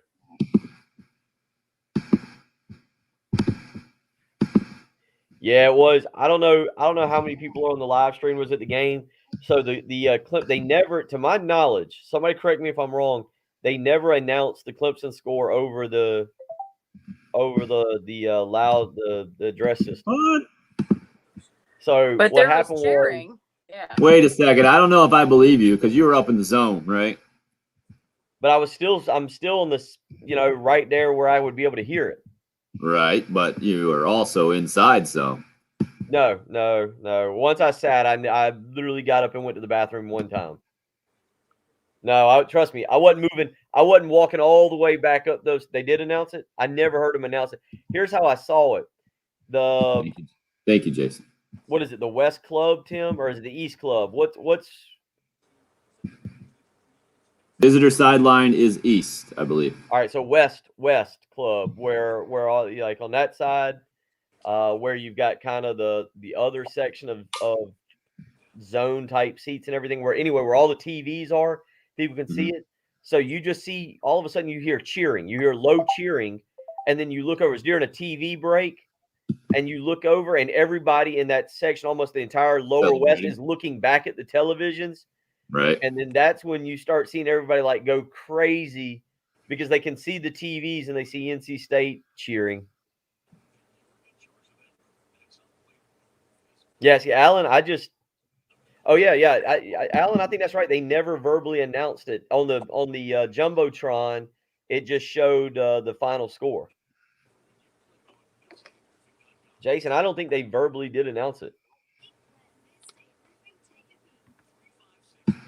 Oh, controversy.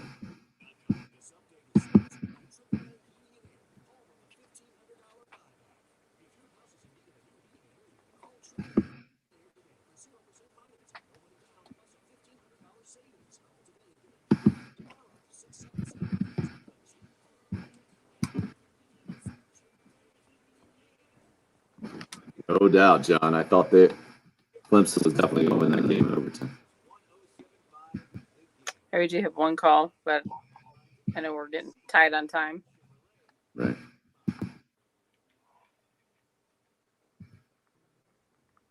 Guys, right. T-Ray on the Facebook live stream. Big positive from Saturday. Gamecocks played hard all game. Atmosphere was awesome. Add in the Clemson loss, and recruits might start to see or think the Gamecocks are on an upswing. Clemson's on a downslope. And we've had several Clemson fans weighing in this morning. For instance, Clemson Allen says, take BC. It's an absolute lock. Bet in the forum, he says, Clemson can't score 16 points with this quarterback. And Clemson fans are in a bad way. I know, Bill, several buddies of yours are Clemson fans. Have you checked on them, or are you making sure they're okay on this Monday? No, I'll let them wallow around for a few days. They got another game this week. We'll see if they can bounce back. Some significant injuries, though. Clemson's in an interesting place, that's for sure. Boston College with their backup quarterback coming to town for a night game should be an interesting one. Well, you also saw a little bit of maybe inexperience from Eli Drinkwitz, or maybe just his personality where he's going to say whatever is kind of on his mind there, and people like that about him as the Missouri head coach, but he also said he didn't really want to go to this Boston College game because he can't remember the last time he got a recruit from Massachusetts. I think BC took that personally, and you saw some of that in the Boston College win. The ACC getting some rare bragging rights in that ACC-SEC matchup. To me, that makes Missouri look that much more beatable from the Gamecock perspective, which we'll talk much more about in hour number 3 coming up.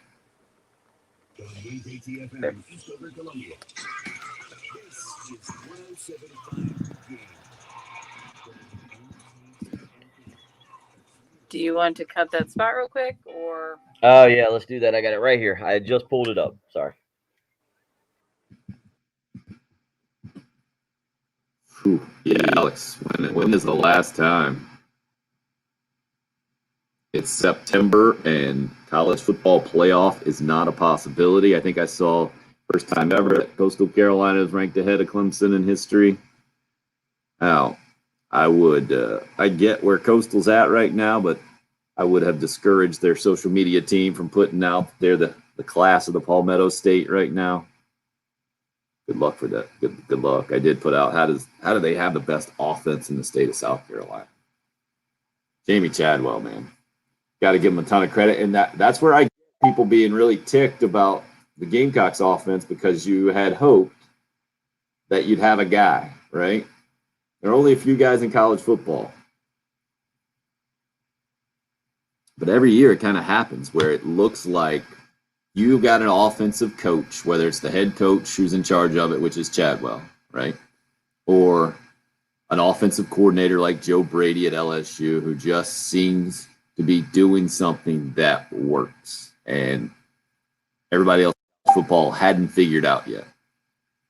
And I understand holding out hope that Marcus Satterfield was going to be that guy with the Joe Brady ties and Bird coming in. But South Carolina clearly is not that on offense. And that's why any kind of anger this morning is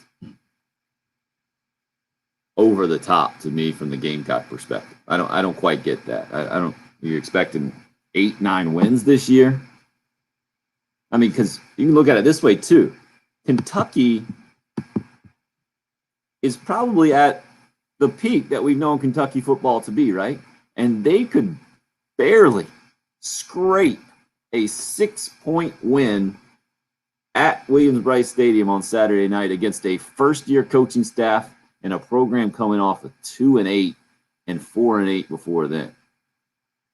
And that's why Patrick and I were kind of raising our eyebrows, I think is the best way to put that, about what we were hearing from Shane Beamer in the preview press conference about Will Levis throwing the greatest deep ball he's ever seen and the Kentucky program being where it is. I'm with you, Bill, on Saturday night. Another part of the assessment of the game is, yeah, Kentucky ain't that good. Yeah, that's the thing that. I mean, they got to hold on to the dang football. You can't turn the ball over like that. And that pass game is just Wan'Dale Robinson, basically. That's it. He is. I mean, and when you're that thin in the SEC, when you got one weapon on the outside, Carolina fans know it better than anybody here the last few years. It is not a recipe for success, man. Well, and I think, yeah, that's why it's to me, that's why it's the most frustrating, is because all of a sudden I feel like, okay, South Carolina could have a decent season. Getting to just a bowl game seems a little bit more realistic. Can you pull the upset somewhere if the offense can find something, any kind of rhythm? And I mean, it again, I don't know if Clemson's going to be this vulnerable again for a long time. Who knows what they're going to look like when we get to the end of November? Who knows what South Carolina will look like? But a home game, like, you feel like if the offense can click in, hey, there's opportunities to pull a big win this year and get to 6 or 7 wins. Like, yeah, Kentucky's not impressive. I'm not as impressed with Missouri. Kentucky, by the way, should have blown the doors off Missouri. Kentucky kept fumbling in that game. Mm-hmm. I don't know. It's just it's kind of a weird feeling to come out of Saturday night being. I think that's why people are so upset. Is just a great opportunity missed. Yep, for sure there. And knowing how few those might be in the SEC, especially this year, I get it. But when it goes to the next level and it's talking about it, Marcus Satterfield and the offense, they don't know what they're doing and the whole thing, man. I think they're trying pretty much everything they can. It just is not working. And I don't think maybe you didn't give enough credit to Mike Bobo and what he did with that run scheme, especially last year, man. Well, that's what I felt like I was in the minority when I kept saying back in December, like I was good with the Mike Bobo hire. I knew what I was getting. And I hate to say it, I feel like most people are looking at it now like, oh, Mike Bobo's offense with this defense, But Mike Bobo's offense struggled to score against Georgia State over the weekend, too. That's true. That's a good point. Bo Nix got benched. It's a good point. Yep. And you got to bench a guy with all that experience. How would that have worked with this group?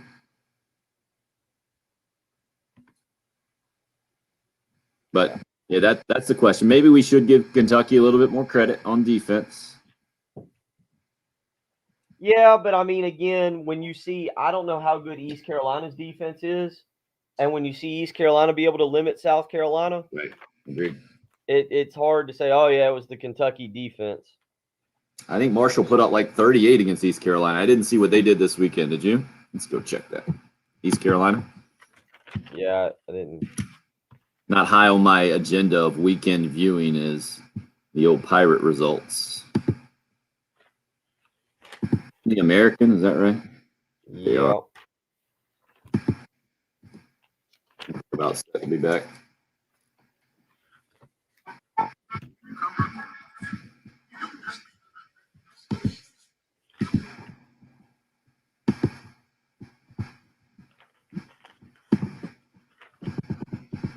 East Carolina beat, oh my gosh, Bill. East Carolina played Charleston Southern. Oh, yeah, that's right. And they were losing for a long time. They were down 14-0 after one, scored 24 points in the second quarter, only managed a touchdown after that, and survived 31-28. Whew. Wow. Yep, that sounds right. Southern quarterback threw for 405. Holy. 405. That's nuts. All right, we're headed back in. Okay, Jen, can we start off the top with a little Shane Beamer, please? Sure. Let's go with number 7 again, right off the top. Short and sweet. Thank you. Moody is on the phone. Uh-huh.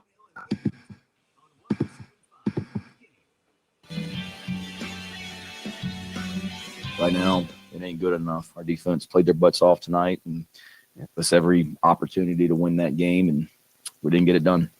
Shane Beamer summing it up pretty succinctly there. 16-10, the final score. Kentucky over Carolina. Gamecocks dropped to 2-2 on the season. Troy comes to town this Saturday, 3:30 kick. Gamecocks open as a 9-point favorite against a Troy team that lost to Louisiana Monroe over the weekend. And speaking of that, I just looked up East Carolina.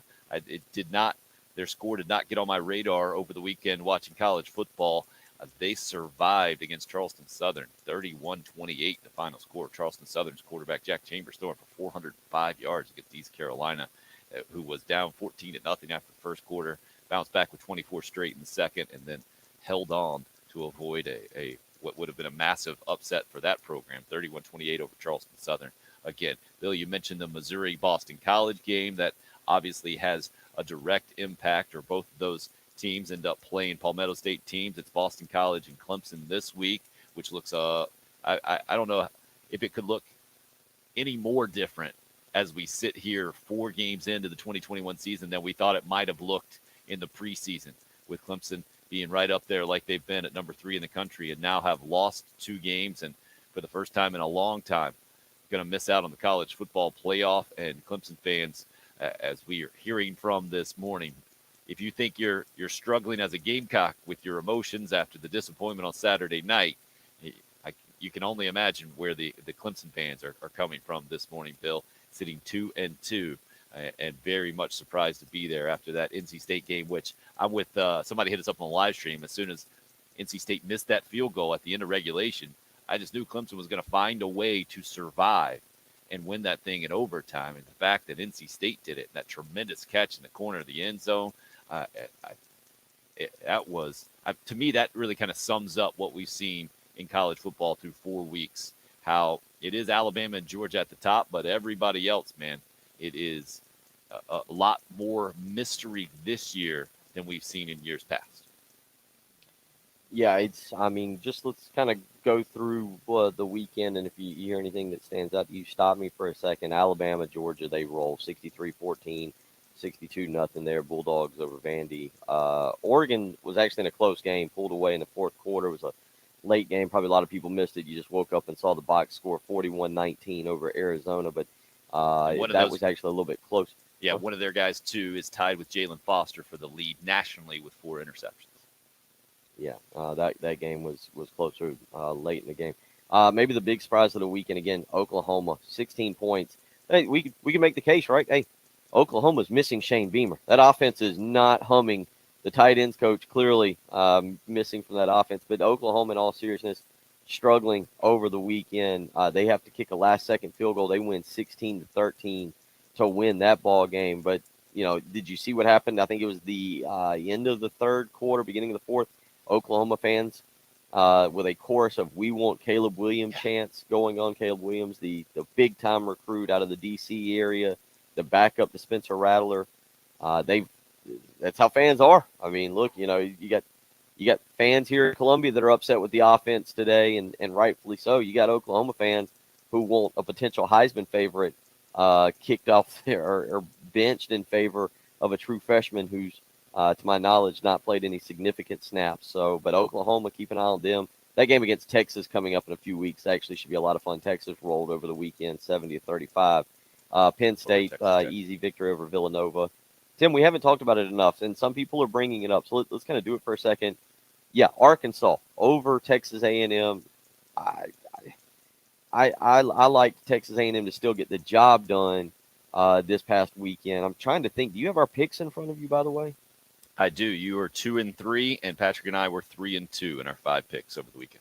Okay, I think I did take Arkansas though. Yeah, you were the only one. So that's where Patrick and I missed there. Also, you were the only one that took Florida over Tennessee. So you got those over us, and we got the other 3 on you. Gotcha. But that Arkansas game, I know a lot of people are pointing at Arkansas as a rebuild. I don't know if that's necessarily the path South Carolina can take. This has certainly been different. Sam Pittman, the crank that jukebox line now that he has when he walks into the locker room after the win. But it's great to see. It is fun to see Arkansas winning. I know that's a proud fan base out there, and they've had some really tough times, and a great win for them. They go to Georgia this weekend, Tim. I think the spread's somewhere around the high 17 or 18, I believe is what I saw. I'll confirm that. But, I mean, do you give Arkansas even a fighting chance against Georgia this weekend? Yeah, you got to. And where is the Georgia strength of schedule and impressive wins meter right now, knowing what Clemson has looked like after that opener? I mean, we all thought it was a much more impressive win at the time than it looks now, after not just what happened to NC State, but the struggles against Georgia Tech as well. With, by the way, huge win for Jeff Collins and company against North Carolina over the weekend. It looks like that Georgia Tech program is not dead, and Jeff Collins will be able to hang on it. And it's not just bluster and talk around there about what he can do with that program. But the point there with Arkansas is a good one, Bill. And what Georgia did over the weekend was ridiculous, too. 35-0 at the end of the first quarter against Vanderbilt. They had 4 first downs in the ball game. Vandy did 77 total yards, gave up 62 points. Georgia has looked good, but I'm just not sure how much they've been tested now that Clemson has turned out to be not nearly the team that we had thought they were going to be. But that might, again, apply more to the whole of college football. I think Texas A&M is right in that boat as well. After what Jimbo Fisher did last season, being right on the outside looking into that college football playoff, we didn't think Kellen Mond was going to be a massive loss because of his kind of up and down career. Well, it turns out either Haynes King is really good and their backup is not, or they just didn't have that thing set up like they needed to have it set up to where the quarterback can be efficient there. And to me, that kind of comes back to the Carolina offensive struggles. How much did you really expect this offense to be with Luke Doty at the helm, and then the unproven weapons that Carolina has outside of Kevin Harris, who certainly has struggled? And they talked about it on the ESPN2 broadcast that hasn't looked like himself, and I think maybe more in the game as he continued to get carries, maybe looked a little bit more like the 2020 version of what we saw with Kevin Harris. But again, I got to give the credit to Mike Bobo in the 2020 season for scheming up things to get Kevin Harris going. And the obvious comparison is 210 rushing yards against Kentucky last year. And then what we saw with the relative struggles in the run game on Saturday night at Williams-Brice, Bill, is what we've seen from this Carolina offense this year. Just having a tough time moving the football, having a tough time being consistent and getting in a rhythm outside of the first drive in the second half against Kentucky. 12 carries for 38 yards, the numbers for Kevin Harris on Saturday night. And the Gamecock giving up 144 to Chris Rodriguez. Did force several fumbles there to help stay in the game, but 0 points off those 3 turnovers, Bill. And the missed opportunities, kind of what I take away. But in the big picture, I thought going into the game, you had to be competitive to continue positive momentum for Shane Beamer and company. Carolina was competitive in a big way and really had a chance to win that game for sure. I understand the frustration and the disappointment, but I don't understand any kind of anger flowing at this point from a Gamecock fan base that is seen 16 losses combined in the last 2 years, and I thought understood what Shane Beamer was kind of taking over the situation that this first-year coaching staff was in. Well, let's be clear about one thing. The offense is not good right now. And Shane Beamer said that the other night, and he reiterated it last night on his teleconference. And guess what? You're going to hear it tomorrow in the press conference. And you're going to hear it from Marcus Satterfield on Wednesday. I know that the easiest thing in the world to do is to get on the text line or the live stream, whatever, and say, fire the coaches, just fire the coordinator. We all know that's not going to happen. It doesn't happen. It's not going to happen 4 games in. It's just that's not how Shane's going to run his program. And so if you're wanting someone fired, I do understand. I'm not trying to sell you that this offense has been okay, nor am I trying to sell anybody on, hey, give it time, the offense is going to get better. I'm kind of, as I get older, I'm kind of falling into, hey, 4 games, I kind of realize you are what you are at this point. And quite frankly, I don't know if the offense is going to get better. There's nobody there on that offensive staff right now that I think necessarily fixes the problem. And Shane Beamer's never called plays before. You know, this offense, this is probably what it's going to be in 2021. And you're going to have to accept it. You're not going to have to like it. Not going to have to like it. Trust me. None of us are going to like it. It's probably going to be a long 8 games offensively. But who knows? Maybe they do turn it around. Maybe something clicks. But if there's going to be a fix, it's going to have to be in the offseason. You agree with that, right, Tim? Like the people who are saying now, like, oh, yeah, just fire Satterfield. Well, that's not how it works. That's very rarely how this actually works in college football. I mean, I know not with a first-time guy, not with a first-year head coach, not with a first-year OC. He's going to give him time to figure it out because this was something that he planned on. You don't spend 9 months working on one thing only to get 4 games in and say, nope, blow the whole thing up. Just blow the whole thing up.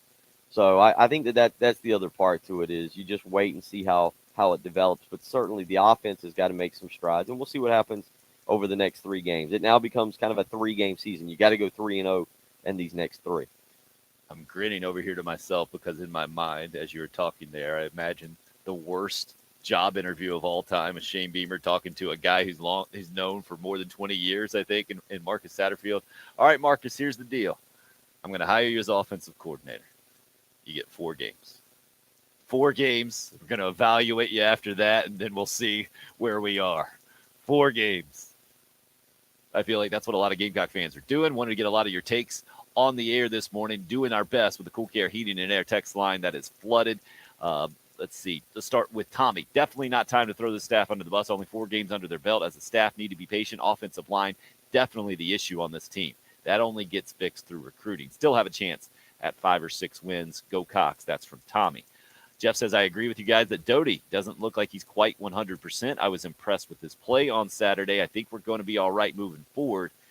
Going to trust the coaching staff to take care of the issues that are there. Big difference between current and previous staff. This staff is aware of the issues. Looks like they are trying to correct them. Muschamp never seemed like he even tried in regards to clock management, etc. Just did what he was going to do. Looking forward to the next game. We're trending in the right direction. Trent, not nearly as positive as Jeff there. Trent says 2 words describe the program to me today.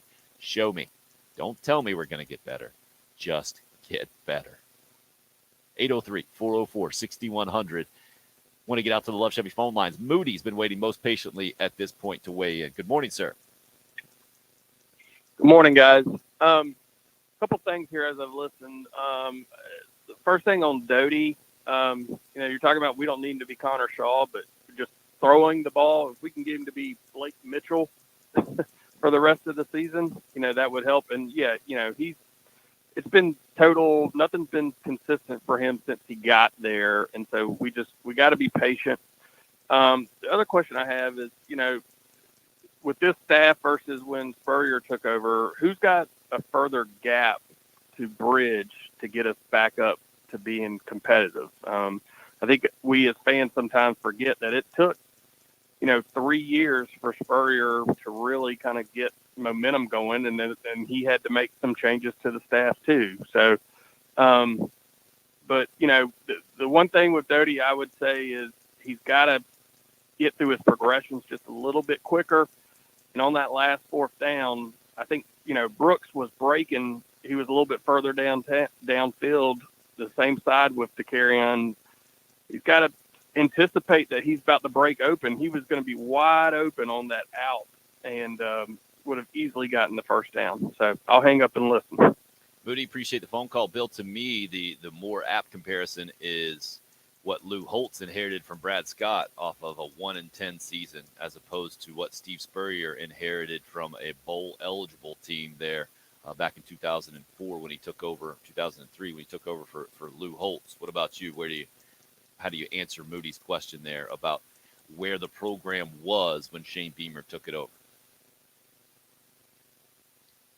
Well, from a mindset place, I don't know. I don't know the mindset.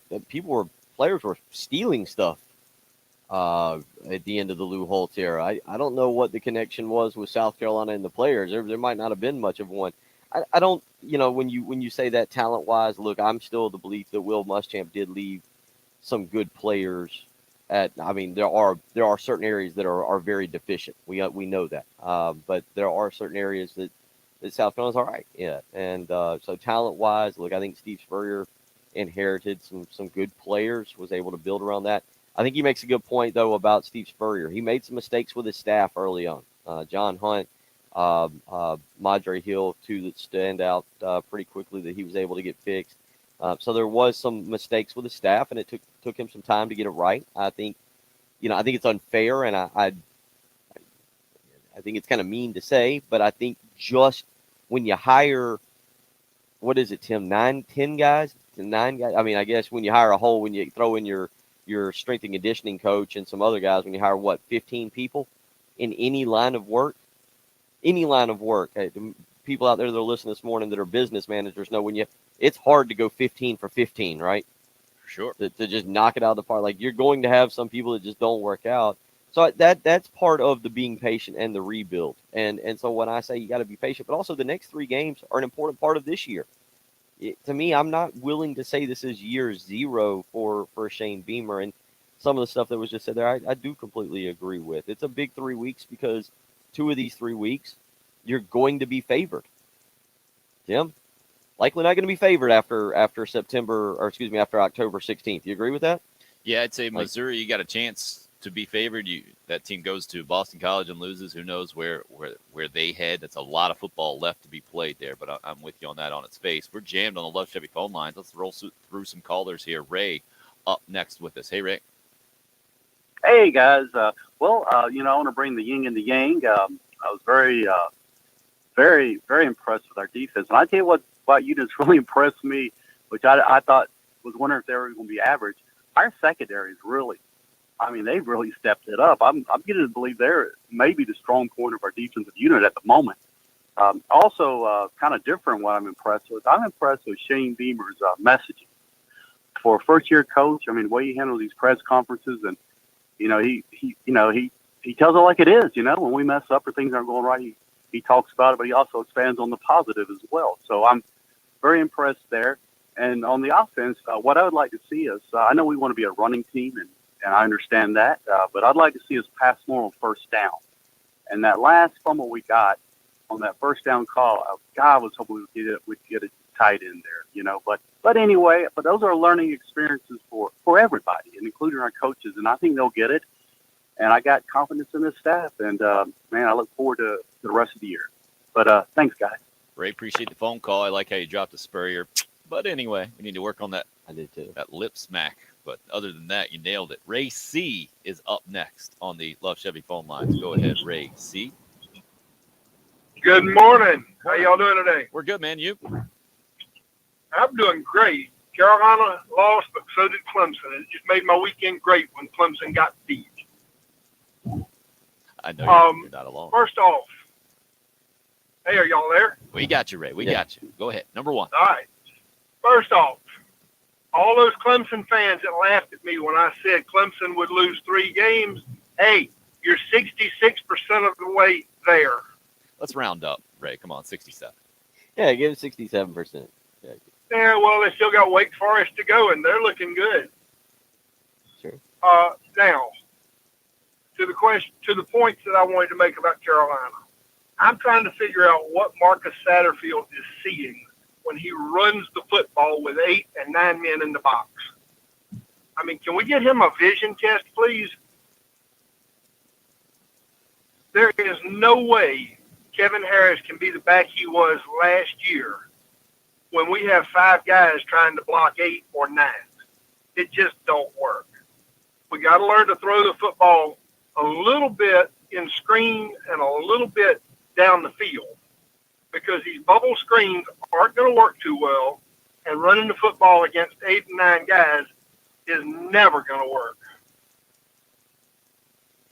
Ray, appreciate the phone call. I'll say this, Ray, and I agree with Indy. I thank you for the phone call.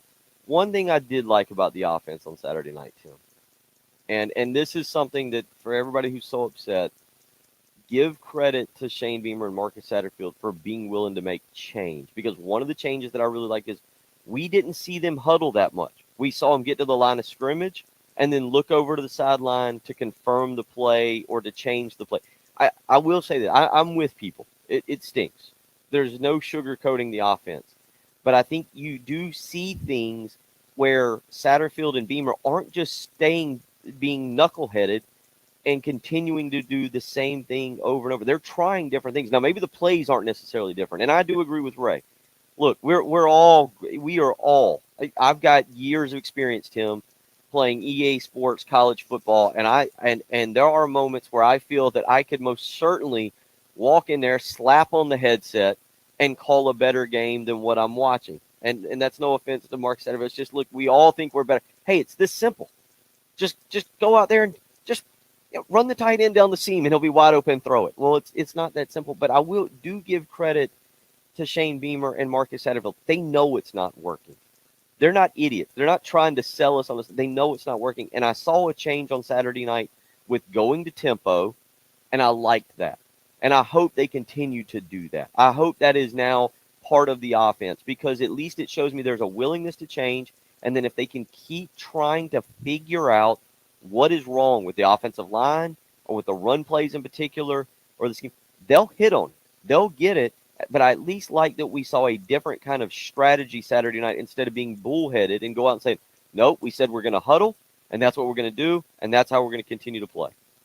Look, I'm going to do a weird thing on Sports Talk Radio and actually give credit to the coaches in that game for the high-level coaching that I saw, as opposed to just criticize some mistakes that happened, because to me, what we saw was high-level coaching on both sides from a couple of different ways. Now, all of you are going to say, oh, what are you talking about? The offense was terrible for the Gamecocks. They don't know what they're doing, the whole thing. Well, what was the big complaint from the offensive coordinator standpoint for Will Muschamp and company, Bill? Never make an adjustment, right? Coming out of halftime, Carolina hadn't scored a point. They came out to throw to set up the run. Clearly made the adjustment, marched right down the field, scored a touchdown, got right back in the ballgame. But on the other side, I think what Mark Stoops saw was, all right, you're going to do this. Now I'm going to make an adjustment because there's a reason that I've got a Kentucky program relevant in college football based on my defensive acumen. I'll go the other way, too. Kentucky came out and just marched it right down Carolina's throat. And clearly Clayton White and company made adjustments there to keep that from happening the rest of the game by and large. I think you saw high-level coaching on both sides. You didn't see high-level play on both sides consistently, especially from an offensive standpoint, but I think that's because the coaches kind of canceled each other out. You got to give credit where credit is due and not just sit here and criticize, even though we do encourage that. I mean, you got to get your feelings out, people. It's a Monday morning therapy session here on 107.5 The Game. Plenty more of Shane Beamer explanation-wise after that ball game. Plenty more of your thoughts. We see you on the Love Chevy phone lines. We see all the text here. You're listening to the early game. 107 The Game is omnipresent and free of charge.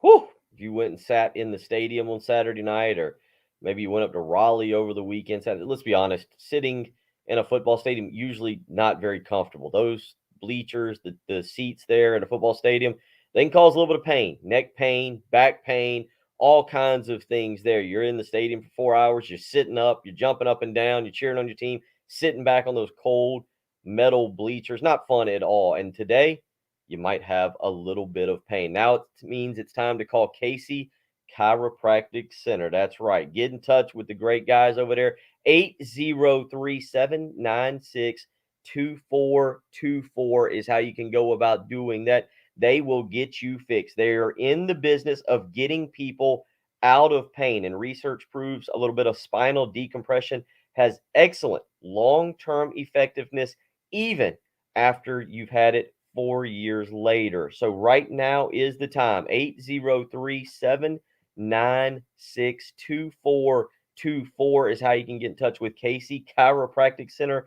Let them take the non-surgical approach to fixing your issues. They can work with you, pay as you go, not some crazy payment plan or treatment plan. They want to bring you in, give you one treatment, see how it does, let you pay for that. They file all major insurances, and then they can go from there. So you had a rough weekend sitting in the bleachers, back not feeling good, neck, shoulders, give Casey Chiropractic a call today.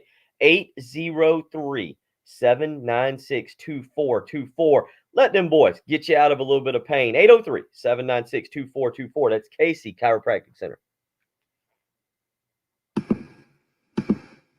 Yeah, let them boys do it.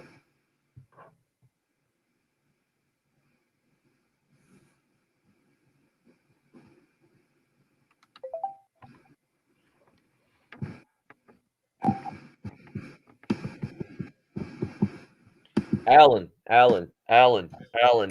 you would be the person that I would yell at the game. You can't Unacceptable. snap the ball if the referee is standing there. The reason South Carolina couldn't snap the ball is because when the offense substitutes, the defense is allowed to substitute. So maybe you miss it, but the referee is standing there not allowing us to snap the ball. Not all the time, though. There were a couple of times where Carolina didn't sub and they had a chance and they just didn't do it. There was twice, I think. But I mean, there was a guy running their nose tackle off. There was a guy behind me that literally every time it happened, and trust me, I know it got to double digits. And that guy was yelling bloody murder, like that Luke Doty wouldn't snap the ball. And finally I just had to turn. I was like, hey, see the ref right there? Like you can't snap it if he's got his hand out. You got to let them sub. I guarantee you by the end of the third quarter, that had happened 10 times. Oh yeah, the faking the injury was brutal. That cramps. I that- haven't gone back and watched the game. I It didn't was watch awful. was it pretty blatant? Obvious, yeah. I think what Brad Lawing calls it dead dog, I think is the call from the sideline. From the sideline, somebody goes down, and the way it was Carrington Valentine, I think was the dude, the defensive back, and the way he was really like writhing on the ground, it was such a soccer flop. It was ridiculous. Yeah. They captured that one well. I will give ESPN2 the credit that this broadcast was better than the East Carolina broadcast. Was it? Other than that, I think that's as far as most of us are willing to go. Yeah, that stat Ross is rough, man. But it is what it is right now. Yeah, Mark, you're right. That dude was rolling around like he tore his ACL with a calf cramp.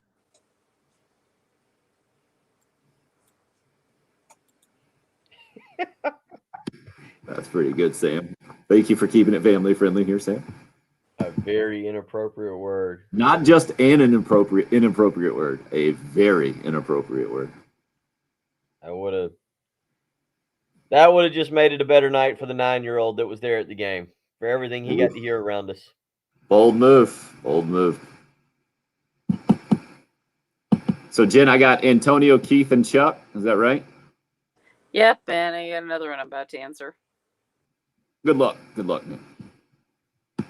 You seem very excited about that. Yeah, dismembered calf cramp. Good way to put it.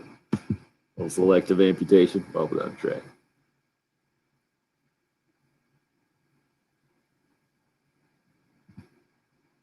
Shooting him down like with the old Shooter McGavin?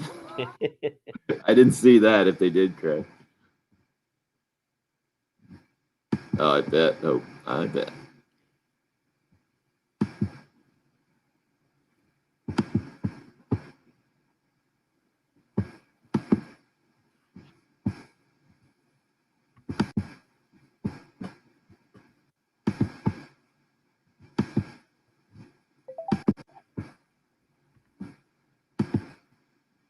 All right, Antonio, Keith, Chuck, and Scott is who we have up on the phones there, Bill. Okay. I'll let you just handle it all, and I'll respond appropriately. As long as they're good comments. And we don't need to call anybody old. That would not be good. That'd be very painful for me. Yeah.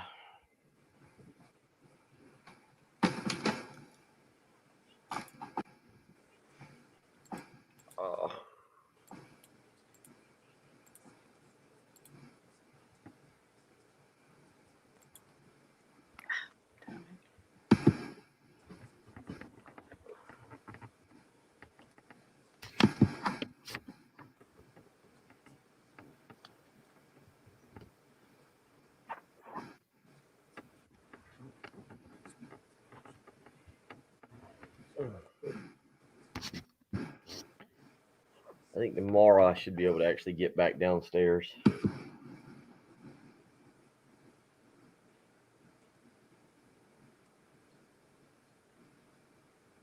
Man, this text line is something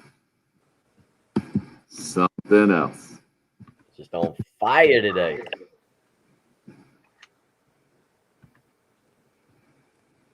Yep, that's not new, Hope. That's not new. But it might have a new meaning to Gamecock fans, I guess, this morning.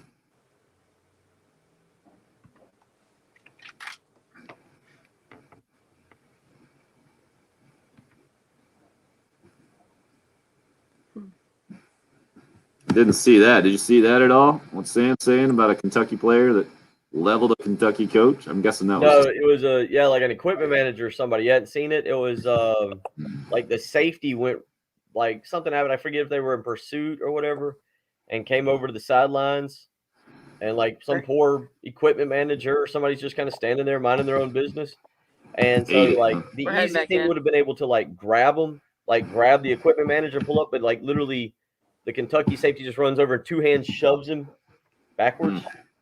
Cool. Yeah, Let's we'll go. go back in. 6, Jen. 6. Thank you.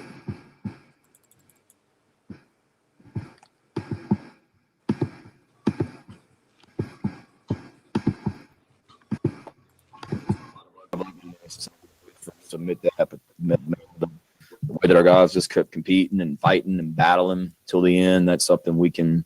I'm very proud of our players' effort tonight, and I hope our fans recognize that, how hard they played and how much they just battled. We've got to continue to help them as coaches and get this offense better quickly. Shane Beamer, after the 16 loss to Kentucky Saturday night, a bunch of UANM with opinions. We'll get right out to the Love Chevy phone lines in just a second. First, I wanted to get a few texts here that just came in, and man, they're all over the place. Mondays, anonymous texter says, the day of the armchair football coach. This coaching staff is new. Things will improve. Let's let the coaches do their job. Let's go complain about something else. That is much different than this anonymous text. Let's stop sugarcoating this. We need better players. Can't execute with these players. Terrible product on the field.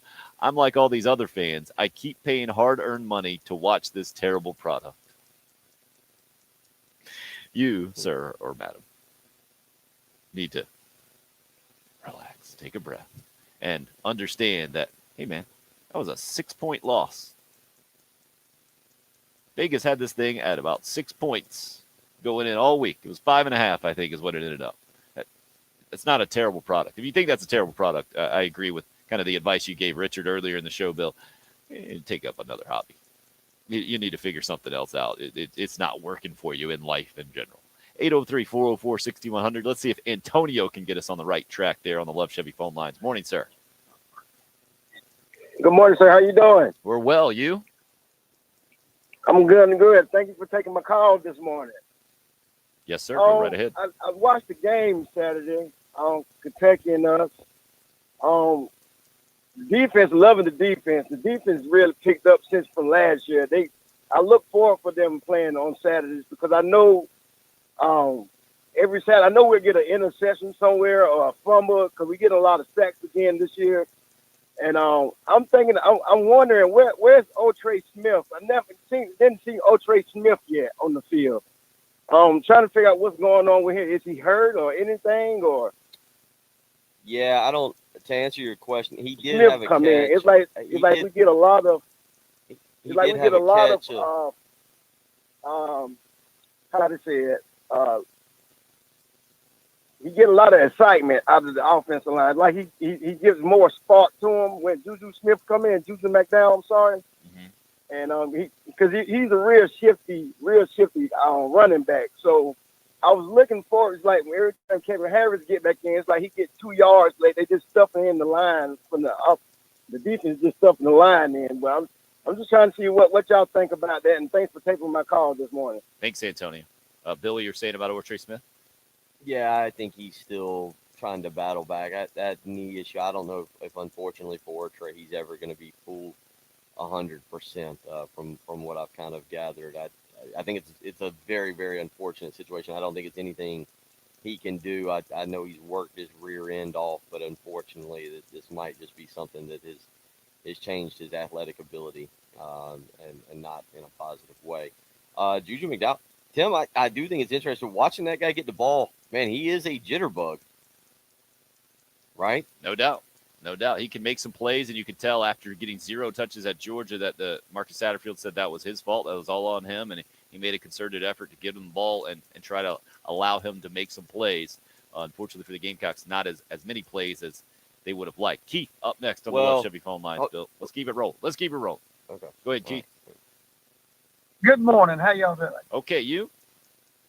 I'm doing great. You know, I mean, it's easy to sit here. I mean, if I didn't know who was coaching, I mean, truthfully, it doesn't look a lot of different from the last 5 years offensively, but I'm not going to pile on that this morning. I think everybody else has done a good enough job of that. I think in time, we'll see. But 2 concerns. The left tackle, and I won't name names, but repeatedly, left tackle's always got the guy on his left outside shoulder. And, I mean, once again, 3 times, untouched, just clear shot to Doty. that can't happen. The biggest concern to me was when late in the game they went to one back, one wide out set, double tight ends, and they just rammed the ball down our throat.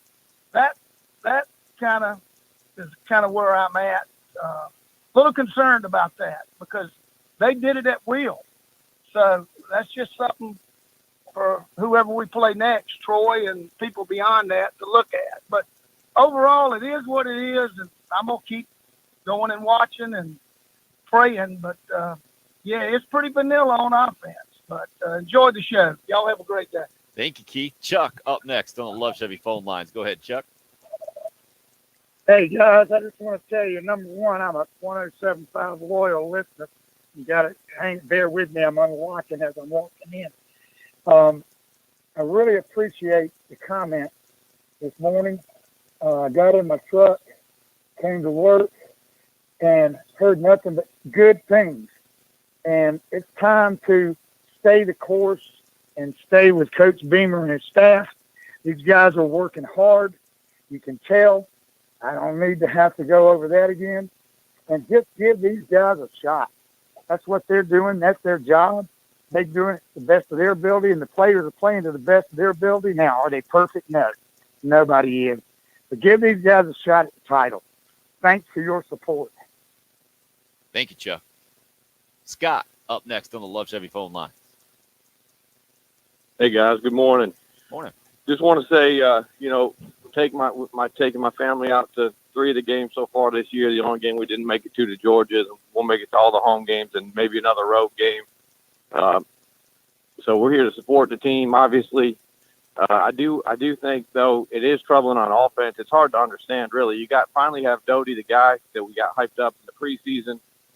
Give him a chance. Certainly his third start, he looked pretty decent. He's not 100% healthy. You have the emergence of Josh Vann and Jalen Brooks on the outside. You got a running back by committee that you could pick one, and they all could get you yards. And you got tight ends. Bell looks like he's got a lot of athleticism, and obviously you took Muse down to SEC Media Day.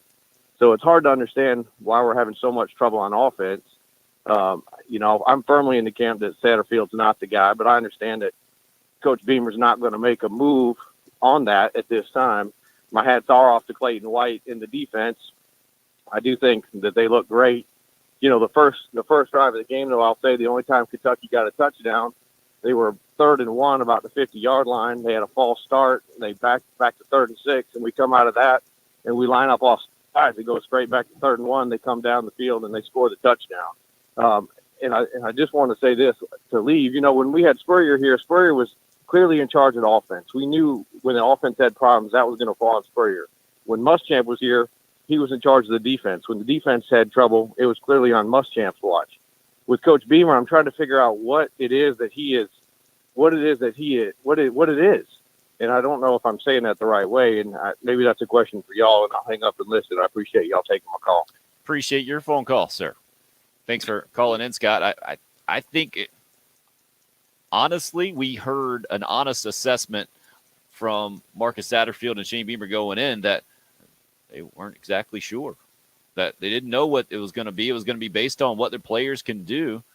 And Bill, I think it's very fair through 4 weeks in. And I know, what was it, Chuck saying that was all positive this morning? It's not all positive, man. When you lose and the yards per carry, I think, is 120 some in the country. It can't be all positive when you lose a game that you had a chance to win. You had 3 turnovers. You didn't score a point off those turnovers. But I think we're just trying to keep it in proper perspective this morning about where the program is. Bill, my point about the offensive identity, I think it's very fair through 4 games in that there is not an offensive identity. But to keep that in proper perspective, I don't know when the last time Carolina has had an offensive identity. I think you got to go back to Dylan Thompson being the quarterback, where you had a consistent one. I mean, maybe last year you say it was a run-first offense, but it was maybe a run-only offense in a lot of ways. Where are you at on the identity of the offense right now through 4 games with Marcus Satterfield as the offensive coordinator? No, I thought about this yesterday, actually. I went to the spring game with Heath Klein when we covered the spring game, and I was like, all right, well, at least maybe we'll learn a little bit about this offense and what it's going to look like. Well, now I've seen a spring game in 4 games, and I'm still confused. There are moments – see, and here's the part to me there are moments when I'm like, yeah, that looks good. Even in plays that haven't worked because it's a drop or an offensive lineman doesn't do necessarily what he's supposed to, I'll watch a play and I'll go, man, that looks good. I like what they're trying to accomplish there. I'll give credit to Marcus Satterfield and Shane Beamer. I like the more up-tempo style on Saturday night, getting to the line of scrimmage. That was a complaint I think you and I had, or Patrick and I had last week. I liked doing that. I liked some of the concepts they had, trying to get Juju McDowell in space. Some of it, when you talk about getting guys in space, your wide receivers have got to block better. And I'll tell you who else has got to block better, especially in the run game, that's not getting criticized enough, is the tight ends. We talk about, the tight ends have got to be part of the passing game. We got to get the ball to the tight ends in the pass game. You know what? Part of it is Nick Muse, who I love. I think he's a great player. I think he's a good leader. Nick Muse struggles in blocking. And I don't know if South Carolina has the bodies. Jaheim Bell is, again, more of a pass-catching tight end than a blocker. I don't know if South Carolina's got the bodies at tight end to line up on the edge and really block. And so, part of this is, what are you getting at? I think what we don't like with the offense is the inconsistency. First game against Eastern Illinois, Jaheim Bell has a 60-yard touchdown run. I know it's Eastern Illinois, but has a 60-yard touchdown run where we see him lined up in the backfield. I hadn't seen him get the ball again in that position. Not saying he'd have a 60-yard run, but we haven't seen him get the ball in that position. There was a play against East Carolina that was kind of a weird orbit play, but I kind of liked it. It was kind of different. Had a Marion Brown coming out of the backfield where he kind of ran around, circled around the quarterback and running back, flipped it out to him. He tried to get sideline to sideline and not get vertical, but there are these plays that happen, and you're like, okay, that one I like. There's been some sprint outs. Look, the play, we can all I think maybe agree that the second fourth down call to Dakereon Joyner, the 4th and 3, it was poorly executed. It didn't work. But you know what? The concept of the play, Tim, with a running quarterback, running a flood pattern over to one side where you've got multiple guys coming and you can put Luke Doty on the edge. I like that play concept. I like what they're doing there. Now, it wasn't executed properly, and I hope they practice that, but I hope that stays part of the playbook. There are times when I see something from this offense, I'm like, I like that. Keep that in there. Go with that. We'll see if they can narrow it down, because that's the weird thing. 5 games in, or I say 4 games in plus a spring game, you're right. I don't know what the identity is. And the other thing is, we talk about getting Juju McDowell the ball more, get Kevin Harris the ball, or do this or do that, throw it here. 51 plays on Saturday night. That's unacceptable. You got to at least get into the 60s. 51 plays, and that's because obviously you can't move the ball, but yeah, 51 plays is unacceptable. You talked about blocking, getting better identity on offense last year. Mike Bobo brought a fullback to Carolina for the first time in a long time. You guys know Adam Prentice is on the roster there for the New Orleans Saints this year. I think that was overlooked a lot as well in the Carolina run game from 2020. I think you're seeing a lack of that in 2021 in a lot of ways. Dramatic conclusion of the show coming up next here. It's the early game on 107.5 The Game. Dan Patrick. Weekdays, 9 until noon. On 107.5 The Game.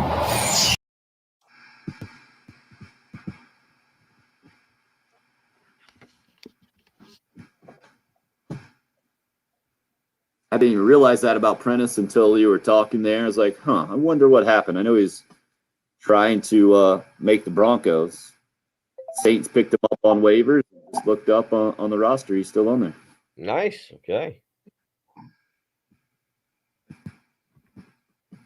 What an amazing story that kid is, man. Yeah. Good decision to go into the pros. Yeah, I don't even know if it was his decision. You think it was?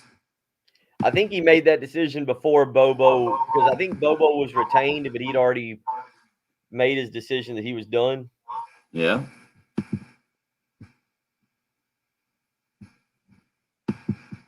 It's a tough way to make a living, but man, good for him. He's going to be building bridges after that. I think he ended up getting might have been his 3rd engineering degree at Carolina, at least the 2nd.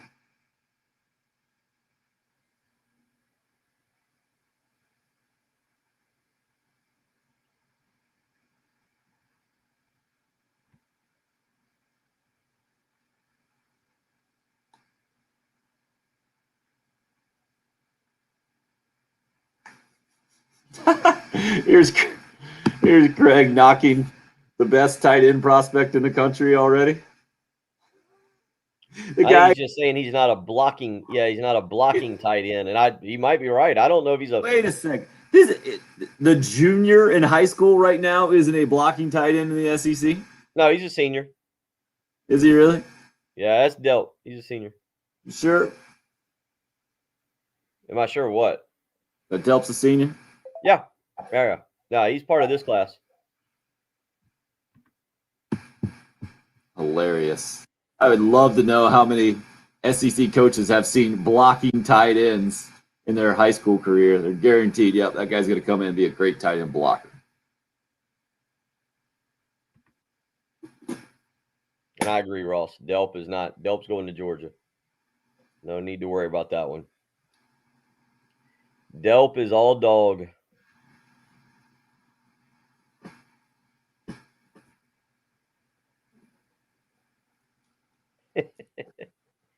But how much do you think Jordan Burch was coming to Carolina, sir? Surprisingly more than percentage-wise. 30% max would be my guess. Well, but this one you'd say 50% max just because of you knew it was close between Georgia and South Carolina. 30%, you knew Georgia was involved. You knew LSU was involved. So you had 33%. Like you had more teams involved.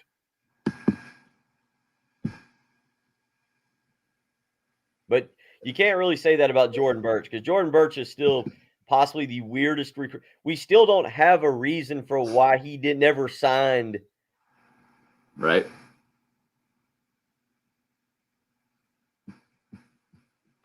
What are you talking about? The wide receiver, York?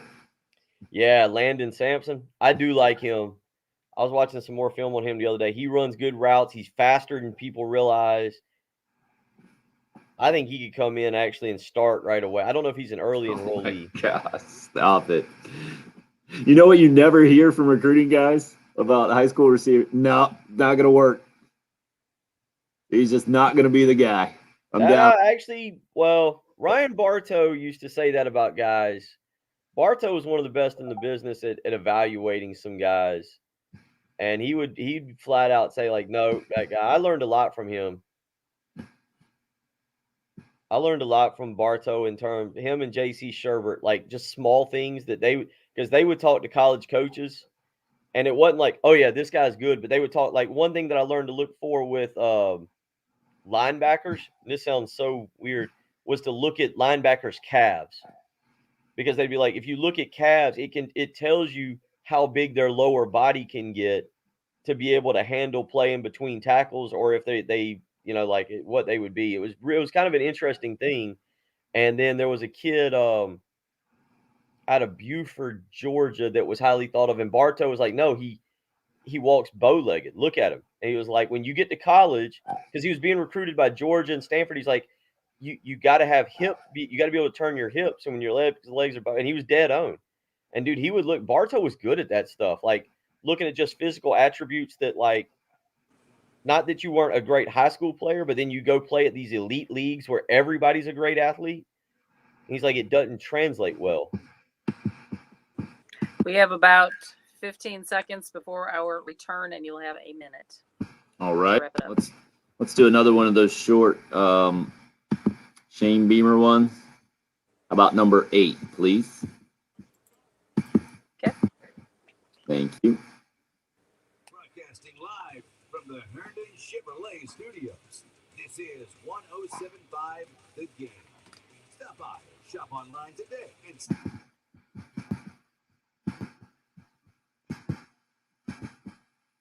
thinking about our defense, but I didn't want to keep putting them and keep asking them to get stop after stop after stop. At some point, we got to convert a freaking fourth down or down and get a freaking first down and help our defense and score touchdowns.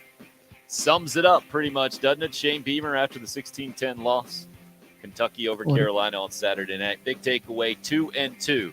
Somebody just hit us up on the text line saying, made me feel a little better that Clemson is sitting on the right seat beside us, or on the seat right beside us. Justin from Kershaw said he went to his very first Carolina game on Saturday night and enjoyed the environment. Bill, I think what I'm taking away from this morning's show, disappointing, frustrating, but overall, not discouraging. What about you? I'm with you there. I think people see if the offense can get fixed, they see some opportunities down the line.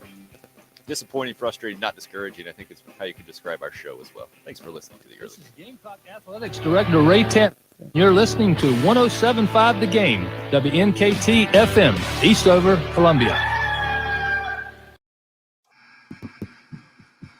All right. Live streamers. Thank you guys for all the contributions. Sorry if I didn't get them on the air, man.